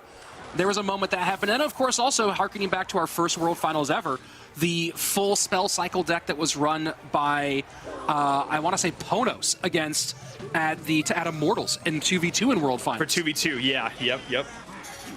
Oh, man. We thought we had 2v2 locked down, and then we got to Tokyo. Oh, boy. Nice little here we go. From Sam. Yeah, I mean, Mugi running the deck that Sam found great success with against Mo yesterday. And it was a much, I'd say, worse matchup for Mo because he didn't have a good way to get on top of the flying machine. At least Sam has the minions and the spears. This deck also usually runs a big spell. I think it's usually poison. So we'll see how Sam wants to deal. And there you go. There it is. Right? And this is that deck that Mohamed likes, except for with the minions instead of the bats. Yeah. Well, that's the other thing I was going to say about that last match was that Mo, he does like the Magic Archer NATO version, it seems more, but then Rich, like you said, he pulls it out at the perfect moment. I think, or maybe it was Juicy that called out against Graveyard. It shows exactly why he likes both versions, and like that goes back to, I think, Jebba's of knowing when to pull which one out, you know? Because I don't think he'd ran the Spear Goblins Bats version yet just this weekend, even though he's been running it a lot on his own casts, or I mean on his own streams. But, I mean, talk about perfect timing once again from the Pharaoh. Timing is everything, right? And yeah. On all phases of this game, including when to pick what. And Mohamed Light has proven to be the best in the world at that multiple times over. But now what we're looking at a match we might see at World Finals. We're looking at two of the most dangerous threats to Mo at World Finals. And this is, again, you know, you talk about, you were thinking before, like what kind of gameplay will Sam bring out? Keep in mind, folks, that we still have a lot of prize pool to be decided today. Yep. The winner today gets $16,000. So there is still a ton to be played for. Between all three of these players today, don't expect anyone to take their foot off the gas. Oh, yeah, you know Sam wants that prize pool money. He has been a person that's been a lot quieter this year than Mo and Mugi. That prize purse would be absolutely massive, especially because World Finals right around the corner. Who doesn't want a little bit more money to spend on vacation? The 2023 CRL earnings for Mohamed Light, $80,000. Behind him on that one for Mugi, 2023 earnings, $24,750. So far, Samuel Basoto, $6,500, $6,500. So adding that $16K would be a big jump up for his yearly earnings. And talking about this matchup, I mean, Sam's actually doing a pretty good job. He's got the bomb tower, right? He's got the poison to get on top of that flying machine, plus whatever behind if it's a problem. The minions are doing a really good job helping with those piggies and also baiting out the arrows, which means that the wall breakers and the spear goblins have more of a threat. Just a pretty good matchup here for Sam, and he's playing it really clean. Well, that's been, I think, the name of the game all weekend for Sam, right? Is just very, very clean gameplay. So no surprise he's continuing that, especially with the pressure of securing that World Finals trip off his shoulders. And now he's just playing for the money and playing the game that he's loved for a very, very long time. But this is dangerous right here. Good connection on the right-hand side. 30 seconds left, and Mugi is back in the mix. Yeah, Sam doing a really good job of kind of just layering that defense there. The poisons have been perfect. He's waiting to basically always get the flying machine in the barbs. Bomb tower's always ready to go to catch those piggies. And then once the fireball or arrows comes down, you have to worry about the second set of baity cards that can help clean things up, or the knights just stuck there right in your face. So a really good matchup in game number one for Sam, and perfectly played as we've seen from him all weekend long. But remember, this is not Mugi's out, like you said, Rich. I mean, this threesome is up for anyone can take gold. And this is going to be interesting, too, because keep in mind that this is the upper bracket finals. So whoever wins this one will go to our grand final, and the loser will go play against Mohamed Light, and the winner of that will come back up and play a grand final and maybe a bracket reset. So we have a lot of Clash Royale between three of the best players on the planet happening right now. I was just going to say, I mean, when you talk about these three being in that final stage, I mean, all you're going to get is incredible matchups. I mean, prime time, top of the top Clash Royale League matchups. And here we go. RG, the pick for Samwell in this next game. Nice little reflection there on the Magic Archer. And look at that, Magic Archer gonna get a couple more shots in. Nice log, nice little bit of fortune with the E-Spirit not doing enough damage. 23-24. And that's a pretty big gap here for Mugi already. Yeah, nice early, and that's gonna get even bigger with the hit by the wall breaker, and Mugi comes out game number 2 firing on all cylinders. Yeah, I'm curious. Yeah, I was just gonna say, I think he probably just goes Knight in the back here, resets for the defense. He has such a good lead in damage already. The last thing you want is to give your opponent even an opportunity to speak on that damage that you've already done. 13-14 remains to 2 untouched towers. Lightning in early. Probably gonna NATO this back. Yep, and this is the general sequence we're gonna see, right? Is just get the NATO, use the NATO and log to knock it back.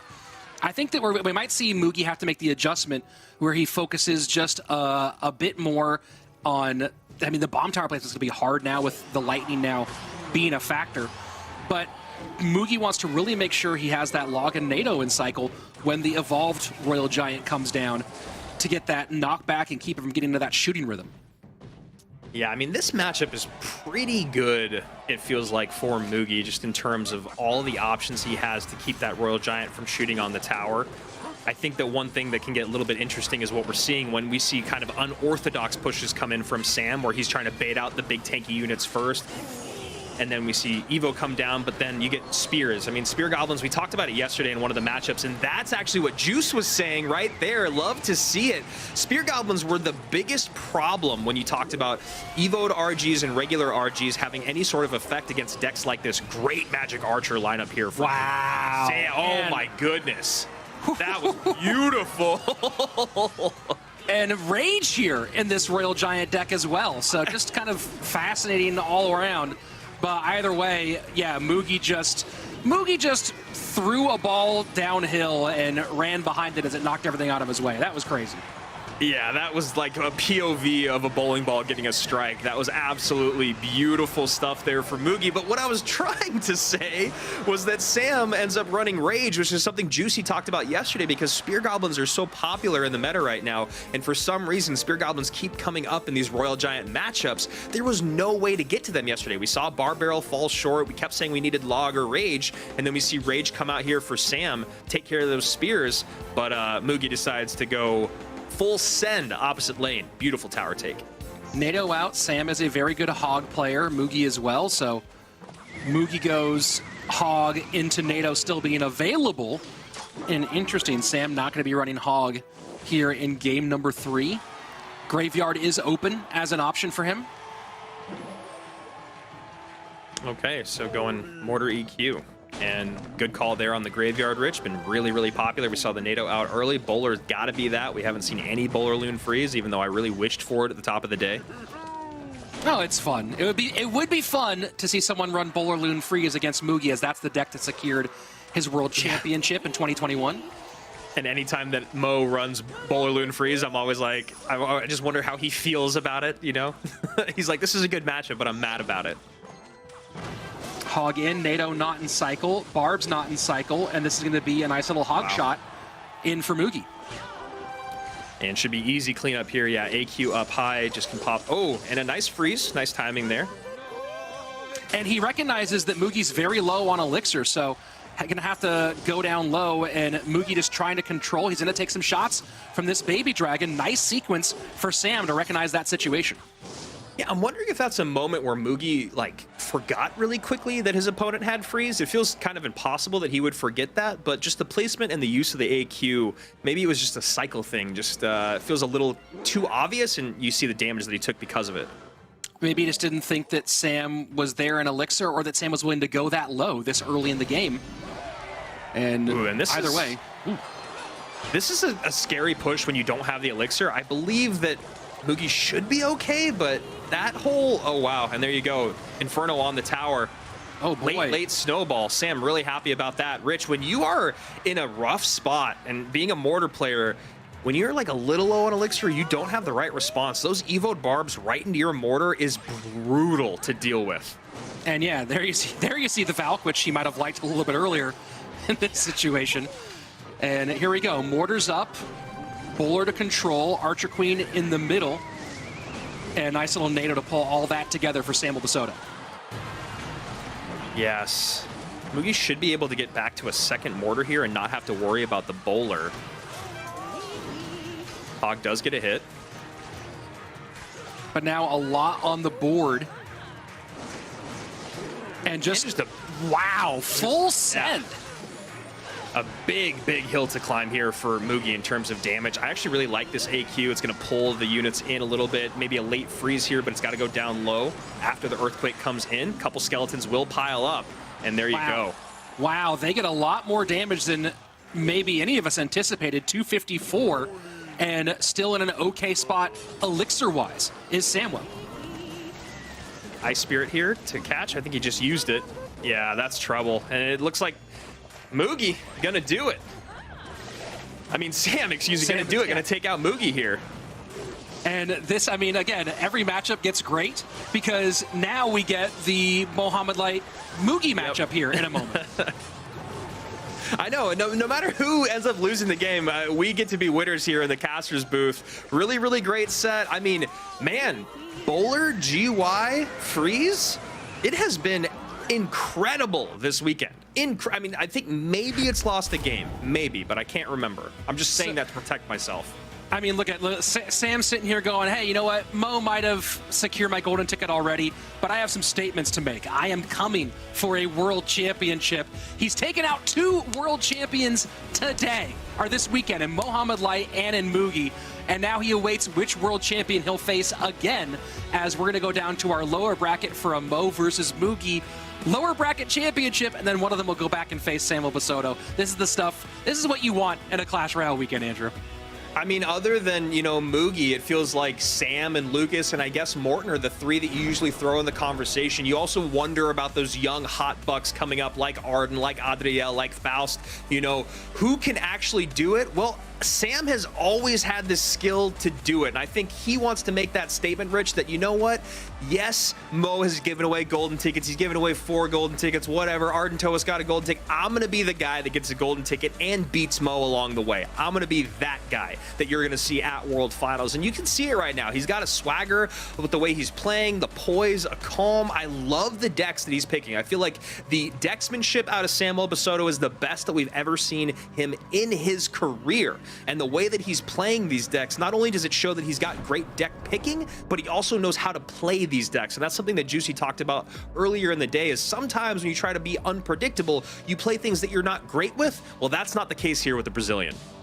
No, not at all. He's been clearly the hard work's paying off, and Samuel's been very versatile for a very long time. He was really solid in his early days in CRL, and of course we're talking about a guy who's gone deep at World Finals multiple times, and here he is getting his World Finals berth and showing why he's earned that World Finals berth with a really great and nice gritty performance here against Mugi. We take a look at game number 1, and this was Samuel doing a great job running this variation of minor wall breakers against the Fireball bait deck. But then game number 2, Andrew, Mugi getting back in it.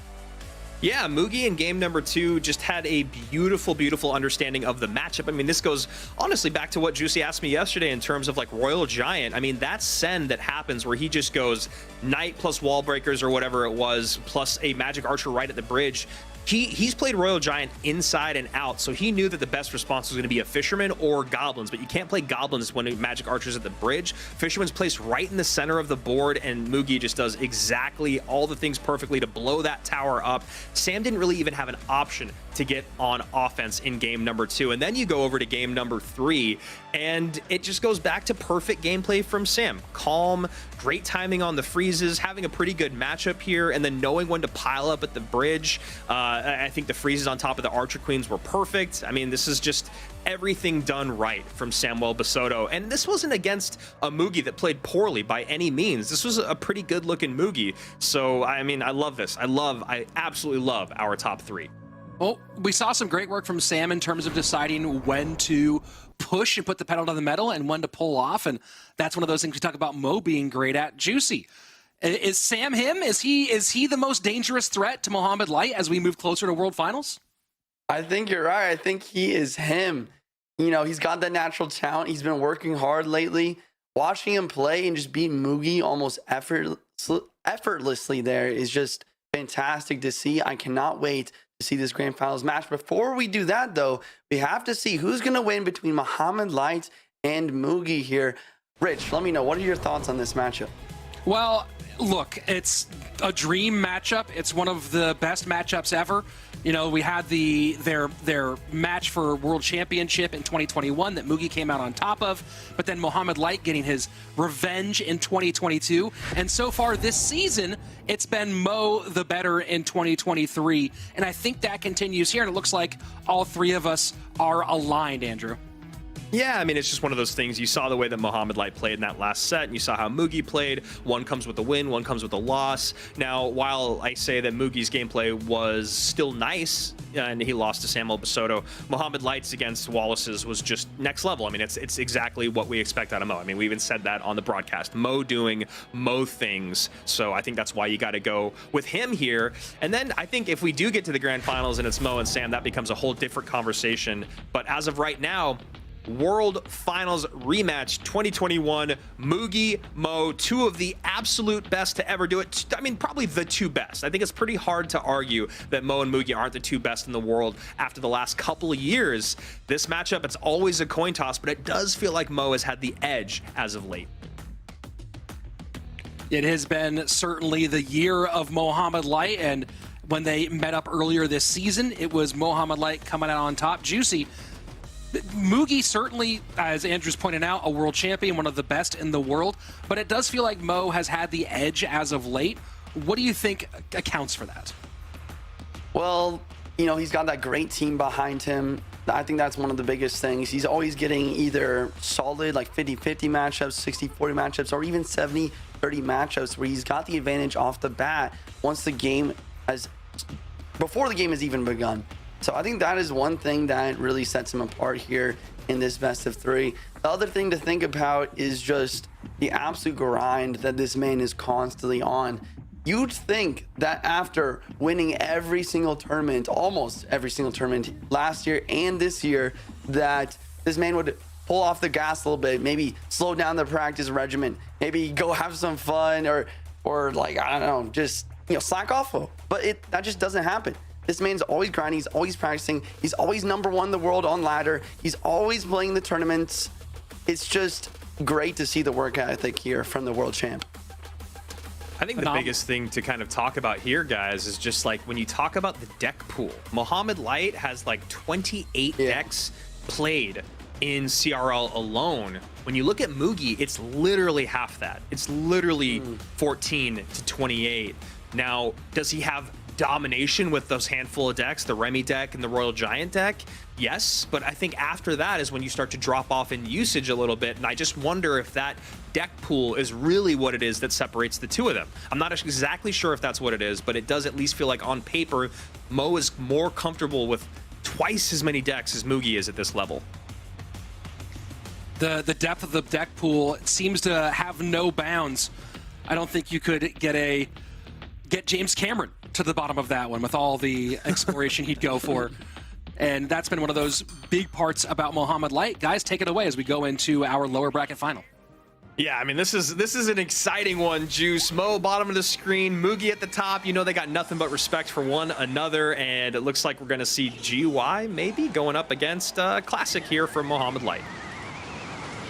Biggest thing in this matchup, ladies and gentlemen, is the potential King Tower activation.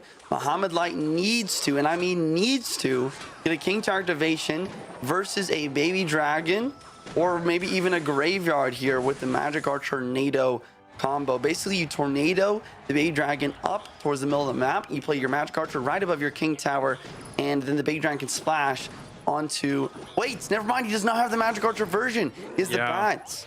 But that, at the same time, means he's going to have Poison. Poison's going to be huge on defense versus Graveyard. Maybe he can take a nice dub here. was just gonna say, why? How? How is it again? I think he's ran this version twice this weekend, and both times it's been against Graveyard. I mean, that is, again, you talk about Jebez, you talk about Mohamed Light, and their synergy together, and it's just one of those times where they can't miss, man. Yeah, I mean, you guys talked about the deck pool from Mugi being almost half of what Mohamed Light has played, and that's where analysis and deck making really shines, because if you can find a deck that can be decent or good versus your opponent's main deck pool, that is where you really get in an advantageous situation. And I think that's what really Mohamed Light has gotten here. Yes, it's great versus Graveyard, but I'm sure this deck is going to be solid versus a couple other picks that Mugi could have gone for. Yeah, and it's interesting because Mugi actually has not run this deck before. He's run Graveyard a handful of times, but he's used Bowler, Inferno, and Baby and Golden Knight in one version, and then in the other version, he used Evo Knight, Executioner, and Goblins. So again, a very different look. He's trying to be unpredictable, but then Juicy, this goes back to what you were talking about. When you're trying to be unpredictable, do you actually have the footwork that you need to keep up with Mo? Absolutely, and it doesn't seem like it right now. Mohamed Light with the dual lane pressure, taking advantage of the fact that Mugi's deck is so expensive, getting damage on both sides, and he's back at it again. Spear comes left, forcing out the barbs, Miner, wall breakers, and bats the right side. Mugi defends pretty well here, gets the King activation, goes to the freeze on the defense, but Mo's just always going to be up Elixir after an expensive play like that. But remember, Mugi just needs one. He just needs one good push. You can freeze those bats, you can NATO those spears. Just needs one good Graveyard send, but Mohamed Light making it really hard to get a tank in front of a Graveyard with the pressure, the relentless pressure. And with this deck and the dual lane pressure, it's impossible to take a shot, right? Like, sometimes you'll see Lava players just sit back, and that's a great connection. You know, they'll sit back, they'll take a couple thousand tower damage to build a big push, but that is not the case here. Law gonna kill all these barbs, you're absolutely right. Basically what Mugi has to do is he has to just defend until triple elixir. Only in triple elixir will he have enough to be able to defend and counter push here. Wall breakers on the left, almost gonna get the connection. NATO's gonna pull back last second here. Maybe this will be an opportunity for a counter push. He does have a bowler on the other side blocking, but it looks like he's gonna just continue to save his elixir here. The thing is that this tower on the left is getting dangerously low to be able to just get finished off by a couple minor poisons though. I know, I'm just like, because Mugi has to sacrifice damage somewhere, but Mo knows that, which is why he is keeping up so much pressure on the left-hand lane and just enough on the right. And now we're in triple. This is the spot, Juice. This is really the only place where we can finally see Mugi get on offense. That wall breaker cruising on through on the tower. No, last second NATO comes in. Inferno doesn't turn around in time. And look at Mohamed Light's towers, almost full health. Yeah. The entire match, just left lane, right lane, left lane, right lane. Oh, you have a baby dragon counter push to the right. All right, wall breakers to the left. Okay, counter the baby dragon with a knight. Sabat's behind. That's another counter push. Okay, boulder on the left. Let me cycle back to my bats. Defend that. Just immaculate pressure the entire game, finishing it out before the triple elixir can really come into effect. And that's what I've been talking about against that Graveyard deck, of like basically what you have to do. You have to win the game before that triple elixir happens, because if it gets the triple elixir and you don't have that tower down, that's where it gets dangerous. But he did exactly that, and he defended with the perfect offense. I loved it. I mean, yeah, it was almost as if he, at the very beginning of that game, he was told, you have 4 minutes to win this game, not 5. So figure it out, and figure it out quick. Yeah. And that's exactly. I love that call from you, Juice, because it was perfect. And here we go. Ice Golem here on the broadcast. Rich not on cast. I mean, this is basically a nightmare for the man. His favorite card in the game. Never really played at the competitive level. And here it is. Mo Light running it with GY. And also, to go back to that last game, I said this a few months ago about Mohamed Light, and I almost felt like I was having trouble articulating it, but, you know, Juice, I think combined with what you just said, the relentless pressure, because there's never a wasted unit on the board for Mo. If there's bats that just defended and one survives, he's gonna support it. If there's, you know, like you said, if there's wall breakers coming in, he knows that a baby dragon's gonna come down, he's gonna send in a miner to make it more difficult for you, to make you spend more. I just love the fact that there's never a wasted card for Mohamed Light, and that last game was just that completely displayed for all of us. Absolutely. Well, looking at this matchup here, Andrew, look at the differences in the Graveyard deck pick from Mo. Basically, it's kind of a reverse matchup, except Mo picked a cheaper option. Not only a cheaper option, but with arrows to deal with the wall breakers, the Ice Golem to deal with the bats. An absolutely beautiful deck pick here. Maybe still a little bit in Mugi's favor, but even the Tesla going to be great here for dealing with wall breakers and stuff like that. Definitely a little bit of a better deck pick here from Mo and his team. Yeah, it's such a weird deck, right? But then you talk about this matchup and it makes a lot of sense. And also just because this deck has been so popular all weekend long, or at least versions of this deck. Yeah, that Ice Golem, I'm very curious to see how much it keeps those bats at bay. Here comes the wall breakers to the right, and pre-log trying to stun that bomber, but not going to be able to do it in time. Here goes the Graveyard left from Mo. Going to force out a defensive poison. Maybe the skeletons can get a bit of chip here, though. And that's pretty cool, too. You get the Ice Golem behind the Phoenix, then the Ice Golem tanks for the Phoenix egg, and the Phoenix dying kills the bats. So Mo figuring out kind of all these different ways to make the synergy between the Ice Golem and Phoenix be a little bit more impactful. And then on the other side of it for Mugi, this Bomb Tower and bats are going to do a lot of work against these Evoed Barbs. You're absolutely right. Evo Barbs off the board already. Here comes a naked Graveyard left here, realizing that the poison is going to come down defense anyway, so tank isn't absolutely necessary. Just trying to get a couple Skelly shots, which he will. That's defending this bomber. Tesla set up on the defense. Mo just trying to chip away. I'm wondering what his last card is here. He almost needs a big spell if he's going to win this match. That poison, when we hit into Treble Elixir here, is going to actually give the minor wall breakers the advantage in this situation rather than the Graveyard. This is our third place matchup here in August. Everyone still competing this month has a golden ticket, but who's going to walk away with a bigger prize purse? Last second freeze here from Mo. 2 skeletons on the tower, and that is about as frustrating as it gets for a freeze to come in. I mean, that was just perfect gameplay from Mo. He realized that Mugi used the offensive poison. He had the arrows, and he saved that freeze for the last second surprise freeze, last card. And like you said, 2 skeletons is all he needed there to take a massive damage lead. Mugi's, though, Knight gets on that left-hand tower, 1553, 1358 to a low tower of 832 plus 1 little Larry lick there, 751. Wall breakers along the opposite lane, arrows coming down just to be sure. Ice Golem left to tank for the Evo Barbs, bats on the right with the miner. Here comes the Graveyard. He's going to poison the Graveyards from here on out to make sure the poison, or to make sure the freeze isn't getting that value. But that's not how you need to win this game. Mugi is needing a poison on offense to get the damage lead back. There it is, but the bars pick up. I don't know if it's going to be enough here. There's only 30 seconds left. It doesn't feel like it is. Arrows come down. Mo just trying to make a mad dash on that left-hand side. Bomb on Freeze last second just for the damage, but not going to get much out of it. Knight on the tower.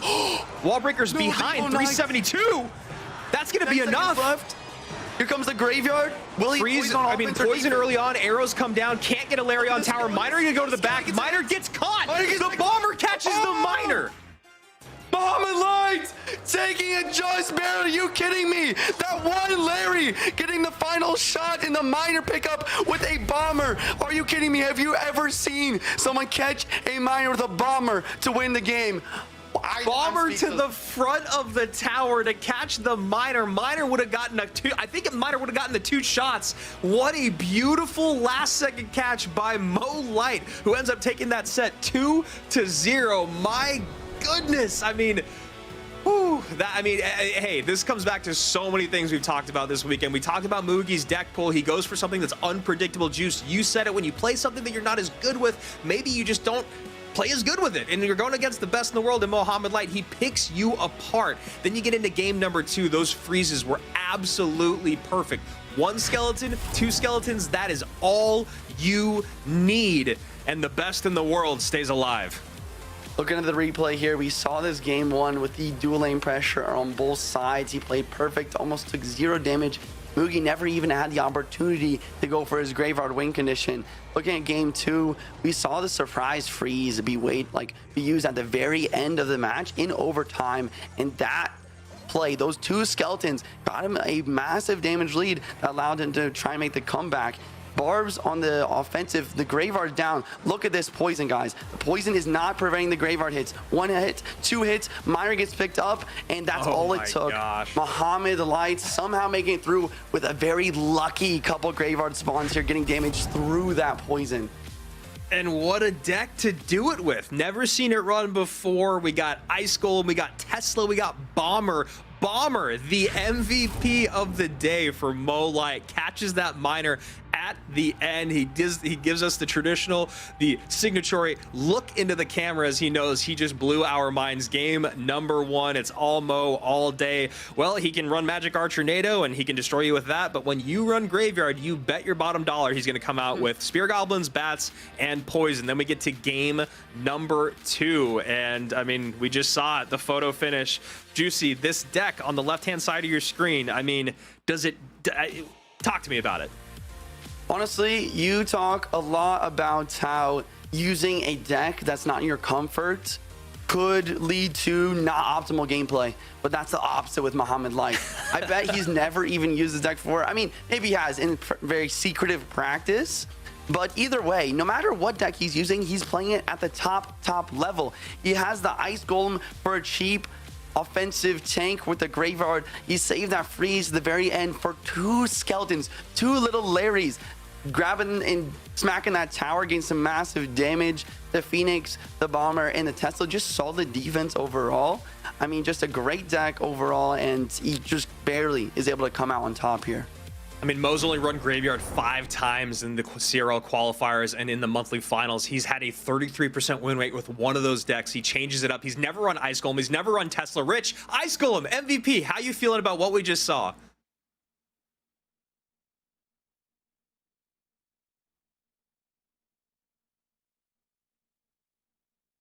No, I can hear you. Yeah. I should have said you're muted just for fun, just to screw with you. That's really crazy. That's really crazy. Wait, now we can't hear you. All right, now I'm on. Stop it, Andrew. Now I'm on broadcast. Here we go, guys. I haven't asked for it. I've asked for it on my stream many times, but I think now's the real time. This game desperately needs an Ice Golem plushie with crunchy feet. After that win that Mohamed just put out, Ice Golem with little crunches in his feet. Come on, we had the Baby Dragon plushie. It's time for a new one. The Ice Golem plushie with crunchy feet would be the absolute dub. A dub like that, in which I got some inside information, that was meant to be an RG snipe. And you give a deck, it was meant to be an RG snipe. Instead, it ended up being an absolute banger for Mohamed Light anyway, as he sends himself up to those grand finals. Well, it's funny, in the chat, I was looking, everyone was saying how Mo's going to lose that final game because Mugi counters him hard. And I mean, we never said that on broadcast. I don't know if it ever felt like he was countered hard. It definitely didn't feel like Mo drew that deck up to counter what Mugi came out with, but definitely did not end up being a situation where Mo did not know what he was doing. As you guys can see right there, Mo was sent down yesterday at the end of the day, 2-0 by Basoto, but since then has been a perfect 6-0. Faust 2-0, Wallace 2-0, Mugi 2-0. Samuel Basoto has gone on a long run this weekend. As you guys can see, he's only dropped 2 games along the way, 1 to Adriel, 1 to Mugi, and as he finds himself in the grand finals, he did not drop a game to Mohamed Light. Going to be very interesting to see if he can keep that going as we get to our grand finals and maybe our super grand finals. Whew, both these boys going to be at world finals. This is going to be a really exciting one. And speaking of that, yes, Mohamed Light will be at World Finals. Mugi will be at World Finals. Samuel Basoto will be at World Finals. And possibly you will be at World Finals if you make the trip out. Check this out right now. Our big World Finals announcement coming to you right now.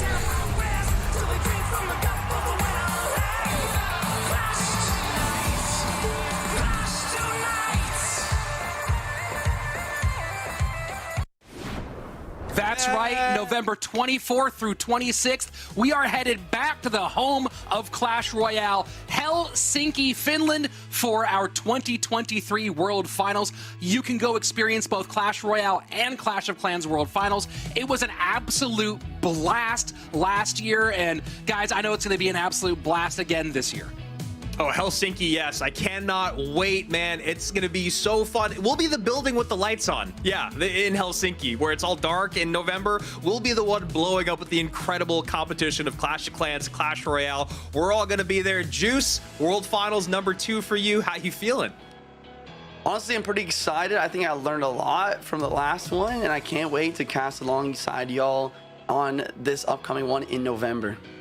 Well, November feels like a ways away, but of course, it's pretty close. So if you're thinking about World Finals, more information on how to attend will be coming out fairly soon. As soon as that comes out, we'll make sure that you know where to go to get all that. But keep an eye on those flights, get ready, and bundle up, because it is a cold time of year up there in Helsinki. But we'll warm it up with some hot Clash Royale competition. And speaking of hot competition, guys, we are ready for our grand final today to crown a monthly champion. And this is interesting, right? Because a golden ticket isn't on the line. It's already been awarded to Samuel Basoto because of the crazy situation we had.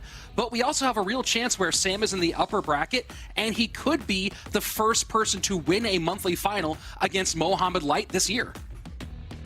Yeah, I mean, my predictions have been all over the place this weekend. Obviously, I keep going against my gut or going with my gut and then feeling wrong about it. But right now, for some reason, I'm riding that Basoto train. I want him to do it. I want him to be the guy that was able to beat Mohamed Light in a monthly final clean. That's it.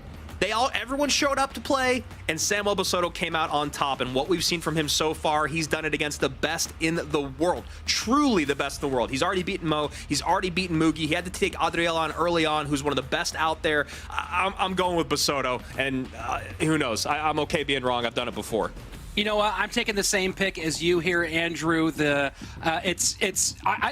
to me is so razor thin, and it might be the closest matchup that we've had for Mohamed Light all year. And I've done pretty well taking those close matchups for the supposed underdog. I'm doing it here again. I'm going to pick Sam to win that 16K. Juicy, is there any way that Mo drops a set after what we just saw? Can he take 2 sets back-to-back over Basoto? Honestly, the community can correct me if I'm wrong, but I don't think Mohamed Light has ever lost from coming up in a loser bracket. So I gotta pick Mo for back-to-back best-of-3 wins here. I think he's got what it takes. He wasn't playing the best of his ability yesterday. He did lose versus Sam, but what I've seen today, he is locked in, and he's ready to take some wins, and that's what I gotta bet on here. I think you're right about that. I think we actually talked about this at the end of last year or something, where I think we talked to Jebez or something about Mo going through lower brackets, and it does seem like at least getting to a super grand final reset, I'm like sure he's never lost a super grand once it's reset. But yeah, I agree. This is a good one. I'm gonna go. I'm gonna watch this. You guys have fun. Let's go ahead, jump on into it. Mohamed Light, Samuel Basoto. A match that could end up being a final this year in Helsinki, Finland. Barbarian Barrel at the bridge can get picked up by Goblins. Yesterday, we saw this same exact best-of-3 happen, ladies and gentlemen. If you missed it, Samuel took a 2-0 sweep versus Mo. Mo has a lot to prove about still being the best in the game here and beating Samuel here to get to the next best-of-3. And this is really fascinating from that perspective, Juicy, because I don't think there's any debate that Mohamed Light is the best player in the world after what he's done this year. But we are gearing up towards World Finals. Everyone's starting to really pick up the pace, including Sam, as we've clearly seen. And Sam beating Mo twice this weekend would not only be a huge statement for him, but would also maybe show some cracks in the armor and give other players hope as they prepare to face Mo at Worlds. Really aggressive plays to start this one off. Inferno Dragon not gonna be able to lock him this RG because of that Barbarian. Gonna be some damage on both sides from both players, but looks like Samuel is actually going to be taking the damage lead. Mo Light up some elixir though with his counter-pushing Inferno Drag. Knight the bridge to tank for it. This might be a little bit difficult for Sam to defend. Does get the momentary kite and keeping the Inferno Dragon off tower is huge. Plus, the Goblins go coast to coast. So an insane series of exchanges here in the opening minute and a half. I mean, I really thought Sam was in some trouble there with that Lumber Ram Rider Bridge left hand lane, but he did a great job of having patience and just going for that Fisherman. So he activated the King to pull the Ram Rider as well, getting like a 3 for 9 Elixir trade on that left side, and then converting that Elixir into even more damage. That's something that I would never have thought to do. I'm way too defensively minded. That was great pressure by him. Here we go into double Elixir time, and at this point, Sam with a very solid lead, but the opposite lane pressure from this Lumberjack Ram Rider push is real. Defensive Lightning, and Juicy, this is now a couple of times today that we've seen the Lightning come in for Royal Giant, which for many years was the spell to pair, fell out of favor recently for, and wow, look at that, Magic Archer not getting picked up and taking the lead. Mohamed Light back ahead, 970 to 834. And back to my question, Juicy, why is the Lightning making a comeback for RG right now? Honestly, I couldn't tell you. I would think that it would be Fireball because of the Evil Barbs, but it just must be some sort of matchup-based prediction here, realizing that he's not going to have the Barbs. And look at that Evil Royal Giant. No Barbs in this deck, that's for sure. And Sam going to take game 1 here of this best of 3. Are we going to see a repeat of yesterday with a 2-0 sweep by Samuel Basoto with the upset versus the world champ? Interesting seeing the Ram spam here, and this does take out a lot of Mohamed Light's favorite options. Knight not in there, Magic Archer not in there. We'll see what Mo goes. He does like to favor Miner quite a bit. Is there a Miner deck up the sleeves of Mohamed Light here in game number 2 that would seem where he would go with his back to the wall? Both players leaking some Elixir here. Mo decides to go with that Miner. Knight going to be down to pick up.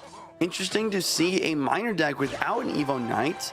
He's going to have a Archer Queen, maybe the Valkyrie version that we saw yesterday, or maybe a Valkyrie version of Miner Poison similar to the Hog EQ Valk version that we used yesterday. Samuel looks like he's going to be taking page out of Mo's book, though, using this Magic Archer Inferno Dragon Bridge Spam deck. And nice little touch log from Mohamed Light just to make sure that Magic Archer gets off the board, and the Archer Queen will be a threat now, picked up by the Lumberjack. The Heal Spirit plus the Rage play high to control the Archer Queen, and it forces out the response from Mohamed Light against that Lumberjack. Wow, and there's no Evo Knight available, so he decides to go for the Evo Barbarians. What an absolutely great play versus this Ram Rider deck. But maybe Samuel has the Fireball variation for his last card here. Maybe that's the reason why he saved the Fireball. He was using the Lightning, the RG deck, so that he could have Fireball to break through the barbs in this. I mean, great deck picks from Sam here. Yeah, Sam and Winwoo certainly cooking, as they are now going to have a lot of time in the kitchen to prepare for November in Helsinki. Talk to me a bit, Juicy, about doubling up with the Lumberjack and the Rage both in this deck. Yeah, it's definitely weird. Lumberjack does drop a Rage when he dies. The main reason why you do it is because the radius isn't as big anymore. So having that secondary Rage, if you will, to... Wow, what a King Tower activation. What? I had to like point that out for a second, but having that secondary Rage can be so good to make sure that your Ram Rider and your push is constantly Rage throughout the match.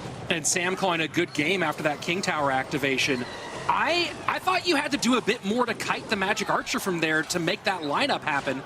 Was there, oh, you know what? I think I saw people talking. Was there a slight extension to the Magic Archer range that was kind of quiet recently? Yeah, I think you're right. I also agree with you. It didn't used to be that the Magic Archer would do stuff like that. But about a week or two ago, someone sent me a clip on, I think it was Instagram. It's just like, why is this Magic Archer connecting? It must have been some sort of silent change where this Magic Archer is able to activate King Tower with the correct placements. I'll try to get some more information on that if I can, but at the moment, that King Tower activation playing a pretty big role. So far, not a huge lead for Mohamed Light, but that did make this a much more uphill battle for Sam as we go into sudden death. Yeah, bridge spam decks are all about dual lane pressure or just single lane big pushes to break through. But that King Tower in combination with this middle place bomb tower is going to be so solid on defense. If Mo plays solid here, there's no reason any connection should happen. Knight does get the pickup. Archer in the back. Sorry. No, all good. And Poison Mo gonna just stacking, yeah. Yeah, Poison gonna drop down here, gonna get some pretty solid value. Really weird Poison, something you don't see a lot there, but he's just taking whatever value he can get and getting that nice damage. And look at Mo's towers, Rich. He hasn't taken any damage at all so far. And there's been some moments where Sam has put some pressure on, but between the bomb tower and the barbarians, just has not been able to do much of anything here. But now a little push on the right-hand side. The heal spirit will get the evolved Knight up.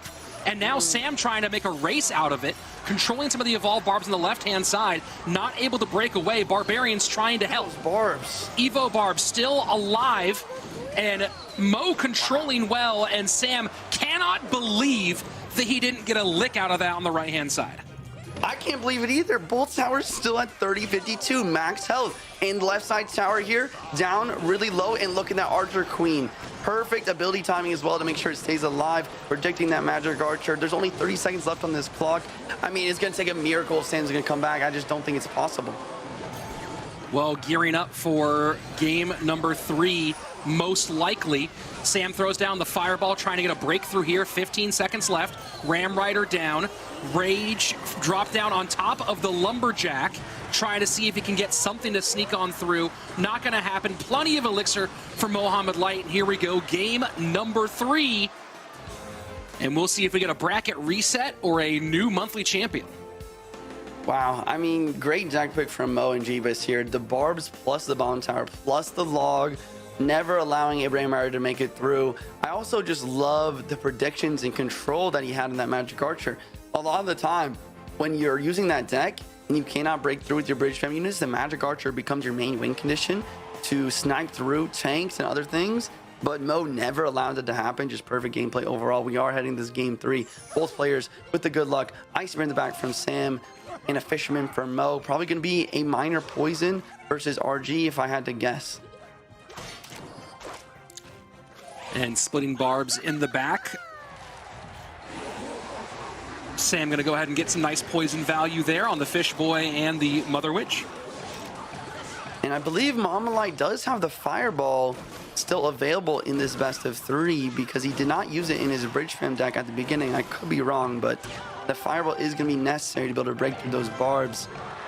Here comes the RG on the left-hand side. Skeleton to defend, Ice Spirit as well. And he goes for the arrows, but look at those Evo Barbs. Going to shred down the RG before it gets a single hit. And Mo is so low on elixir. Look at him right now. Mo knows that that was an absolute problem. Wow. The miner to pick up the Fisherman, and that's probably going to be it.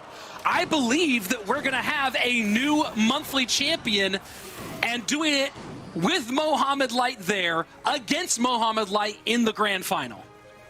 A lot of people have been talking about the new meta with the evolutions, saying that maybe Mohamed Light is just out of his comfort zone with these evolutions, and I think that is the case. This is going to be the first time that Mohamed Light is playing in the monthly finals this year, ladies and gentlemen, that he actually lost. He's won every single time he's played in, except for today. As long as Samuel Basoto can have some solid defense and clutch up this game. And you look at, and this is the smartest thing from Sam. Look at Sam just sitting there leaking elixir and knowing he's ahead, he has a tower. There's not a single reason for him to play a card before Mohamed Light plays a card. Very, very calm, very smart play from Sam. Interesting graphic on the board. 100% win rate with Skeleton King on the season for Mohamed Light. Looks like that is going to be changing today. This Bomb Tower, this Arch Queen, these Barbs are just so powerful on the defense. There's no way to break through, even with the Eva RG. And Mother Witch trying to do her best to create some pressure in the opposite direction. 37 seconds left. It would take a big mistake or a miracle. And here we go, the evolved Barbs to take care of the classic RG. Poison on the defense versus the Skeleton King, just no counterplay at all. Mohamed Light at this point is just hoping that somehow, some way, Samuel just lags out. And this is a statement.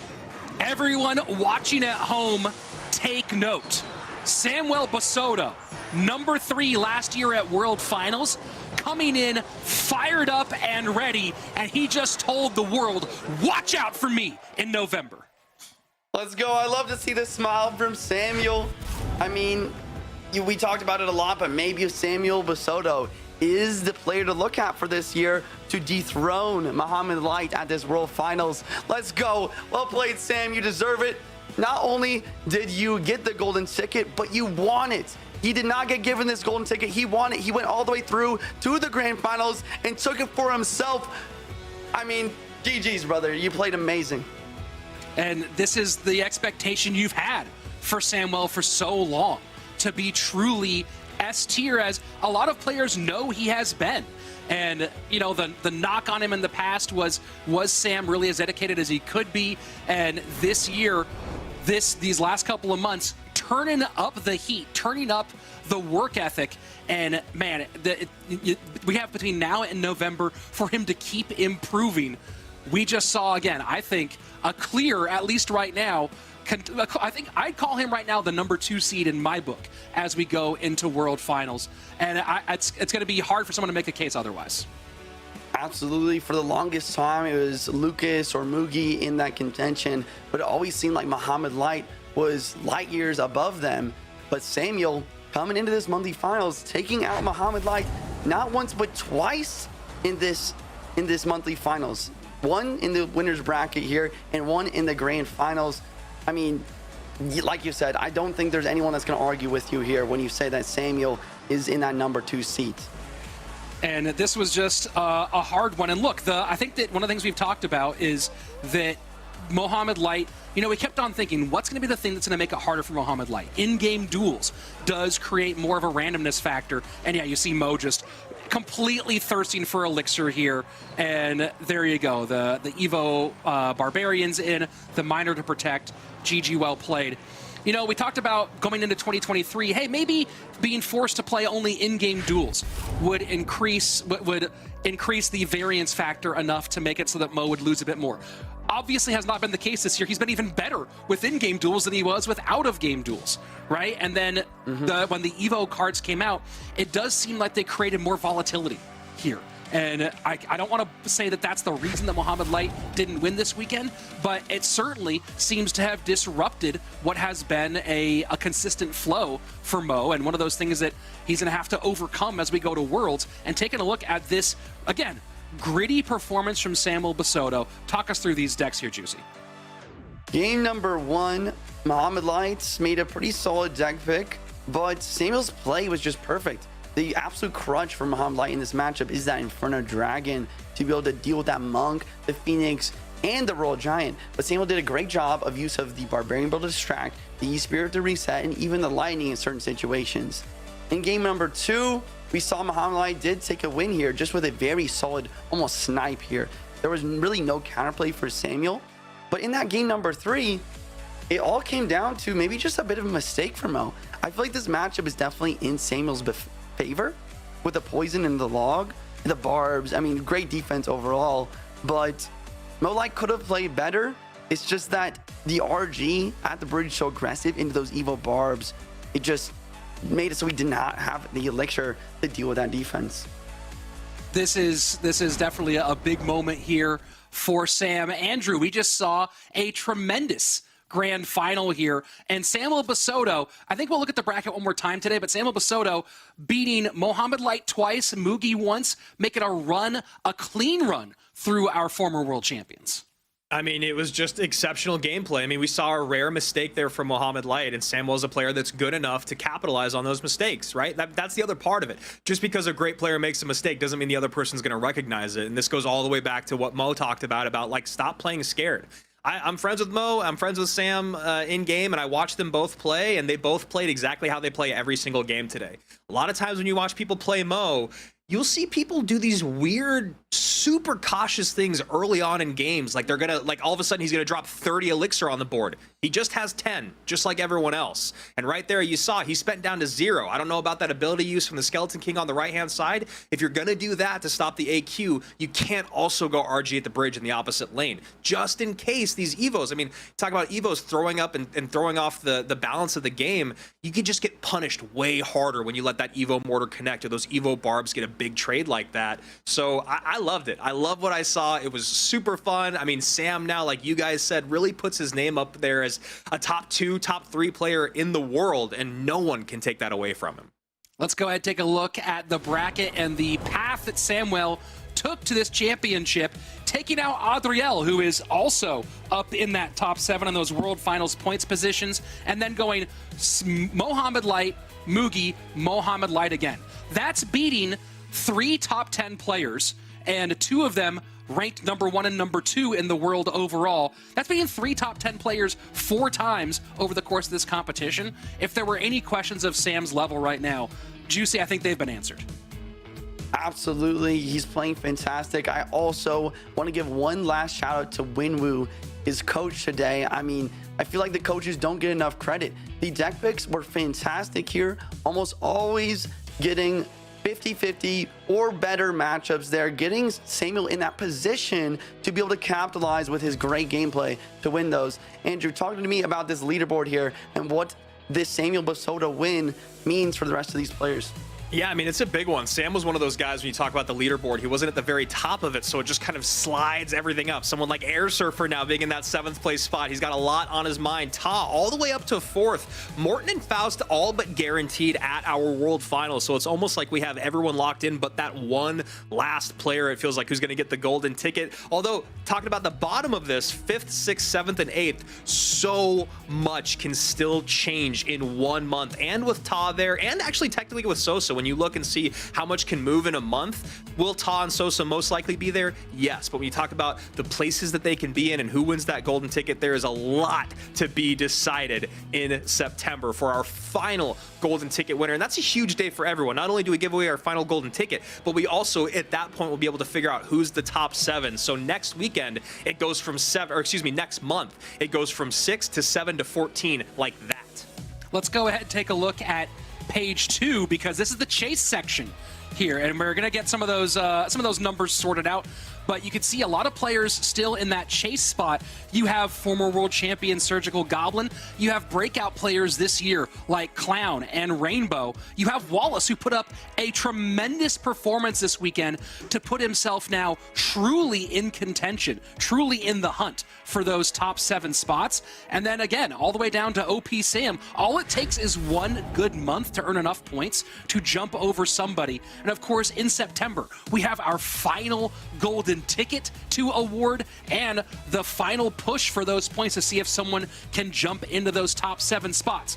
Mohamed Light, Pandora, Pedro, Mugi, Arden Toas, Samuel Basodo, and who will be that September champion and take the final spot for our World Finals? Juicy, I'm going to ask you for an early prediction. Who is your favorite to win that September golden ticket and secure a spot to World Finals? It's a tough question. It's a great question. You know, we talked about Mugi today. We talked about Samuel. We talked about Mohamed Light. I feel like one of the only players that is always in contention for that top spot that's not here in this month is Lucas. Lucas is definitely a hit or miss player. One of the only other, actually the only other person than Samuel that's actually been able to beat Mohamed Light in a big tournament this year is Lucas. So I think that has got to be my pick here for the potential next month golden ticket winner. Well, that's certainly a phenomenal pick. Andrew, do you want to throw your hat in the ring? Do you have an idea? Lucas X Gamer, man, that's who I want. That's who I want. That's exactly who I was going for, was Lucas. I just feel like I mean, I know so much has to happen in the next month for that to actually come through, but I like spending time with the guy. I know everyone else likes spending time with the guy. He's so good at the game, but being able to put it together at this level it's, as you guys can see, incredibly difficult. And also the other thing I saw someone say in the chat, the next month it's going to be them. That's still a possibility. Just get to that top 1,000 on the leaderboard. It could be any one of you still watching here. You could be in Finland. You could be competing for that a part of that $1.3 million prize pool here on the year. And you know, I'm honestly just bummed I won't be here next month, Rich, but I guess I'll see you at World Finals. I will see you at World Finals. Let's go ahead and see the best moment of the day, our play of the day for our CRL August monthly championship. And yeah, it's got to be this one. The Ice Golem reigns supreme, Andrew. I mean, you look at this game, at the very end of it, you've got the Knight on the tower, you've got the wall breakers behind, the Evo Barbs come down just in time, 291. Is that enough? 7 seconds? It should be enough, right? No. Poison comes in defensively, arrows come down offensively, and the Bomber. Of all places you can drop a card, there's like 12 of them around that building. He goes right there up front, catches it, and Mohamed Light makes beating one of the best in the world in Mugi look easy. Juice. Does it get better than this? It definitely does not. Maybe at the World Finals, I would hope. I mean, the gameplay was just fantastic today. I cannot wait to see what these players are going to pull out. Deck picks, gameplay-wise, at the World Finals this November in Helsinki. Well, let's go ahead and... Oh, go ahead, Andrew. Yeah. I was just going to say, and you talk about that matchup again. We saw Mo with the Spear Gobs, the Poison, and the Bats on his side of it so many times going up against that Graveyard, but he's able to play through it, right? He's able to play through that tough matchup. People in the chat were blowing up about how that's a really difficult matchup, and Mo's able to do it. Trying to snipe RG, of all things, gets that. Well, let's go ahead and take a look. Speaking of snipes, who sniped the picks the best on the day? Final look at our predictions and predictions for today. Every one of us got 2 predictions wrong and 4 right today. But there is one very important part. I came in with the lead on the day. So the weekend, your predictions champion, I'm happy to announce it. Who has 2 thumbs and got all the predictions right? This guy. Yeah, see? Soak it in, Rich. Enjoy it while it lasts. Thank you. Thank you. I will. I will take this. Almost as much as a golden ticket, but of course, we do get to go to World Finals as well, which will be an absolute blast. Juicy, final thoughts on the day, on the weekend. We talked about chaos, we had some chaos, and we have a new monthly champion. Honestly, my final thought is just about Mohamed Light and where he's going to go from here. I feel like a lot of people's eyes are looking towards him now to see how he's going to perform in the next monthly finals, but also at the World Finals this year. Is he going to be able to continue to stay the best? Or is this the turning point in history where maybe Samuel Basoda or someone else will take the lead as the quote-unquote most amazing, most best player in Clash Royale? These evolutions are definitely giving Mohamed Light a bit of a change that he's going to have to adapt to here. Andrew, it was a jam-packed weekend. Favorite moments from the weekend? Big takeaways from the weekend? I think it was honestly just Sam's gameplay from top to bottom. It was so fun to watch, and he had such a difficult bracket to work through. And I'll say the other thing is how disappointed Mohamed Light looked at the end. I love that because he's a competitor. He's a champion. He's won so much money and so many golden tickets. He's given away golden tickets, and he still looks like he doesn't have a ticket to World Finals when he loses that set. That is what makes and breeds a champion. So while I am so excited for Sam, I'm also still very worried about Mohamed Light if I'm one of those other players out there in the world, because he looks hungry. And now they always say, you never want a perfect season going into playoffs. And now he does not have that perfect season going into playoffs. I won't be here next month, so I just hope you guys have a blast. And I'll see you guys all at World Finals. That is my sign off. That's right. We have World Finals November 24th, 26th in Helsinki, Finland, but we still have one more monthly final left next September. Next month, the final golden ticket. You could be a part of that one. Go ahead and make top 1,000 on Path of Legends and fight your way up here to the end. Maybe you'll be with us next weekend. For Juicy J, for Andrew Guy, for everyone working on this production, trying to stay dry and stay safe in Southern California, thank you so much for watching. We'll see you back here next month for our final monthly championship. Here comes another Royal Giant. No elixir, no elixir. Faust knows it. You see it on his face. He can't believe Mo's back to Royal Giant. And a fun, hard-fought battle, but Mo takes it 2-0. Oh, and trying to go for a prediction there, but sacrifices all the elixir. Wallace tries to sell out to get the victory, not able to steal it, and Mohamed Light has just done it again. This is a scary push when you don't have the elixir. I believe that Hugi should be okay, but that whole, oh wow, and there you go. Inferno on the tower. Oh boy. Late snowball. Sam really happy about that. Really, really great set. I mean, man, Bowler, GY, Freeze, it has been incredible this weekend. 372, that's gonna be enough. Left. Here comes the graveyard. Freeze, I mean, poison early on, arrows come down, can't get a Larry on tower. Miner gonna go to the back. Miner gets caught. The bomber catches the Miner. Mohamed Light taking it just barely. Are you kidding me? And Mo is so low on elixir. Look at him right now. Mo knows that that was an absolute problem. Wow. The miner to pick up the fisherman, and that's probably gonna be it. Everyone watching at home, take note. Samuel Basoda, number 3 last year at World Finals, coming in fired up and ready, and he just told the world, watch out for me in November.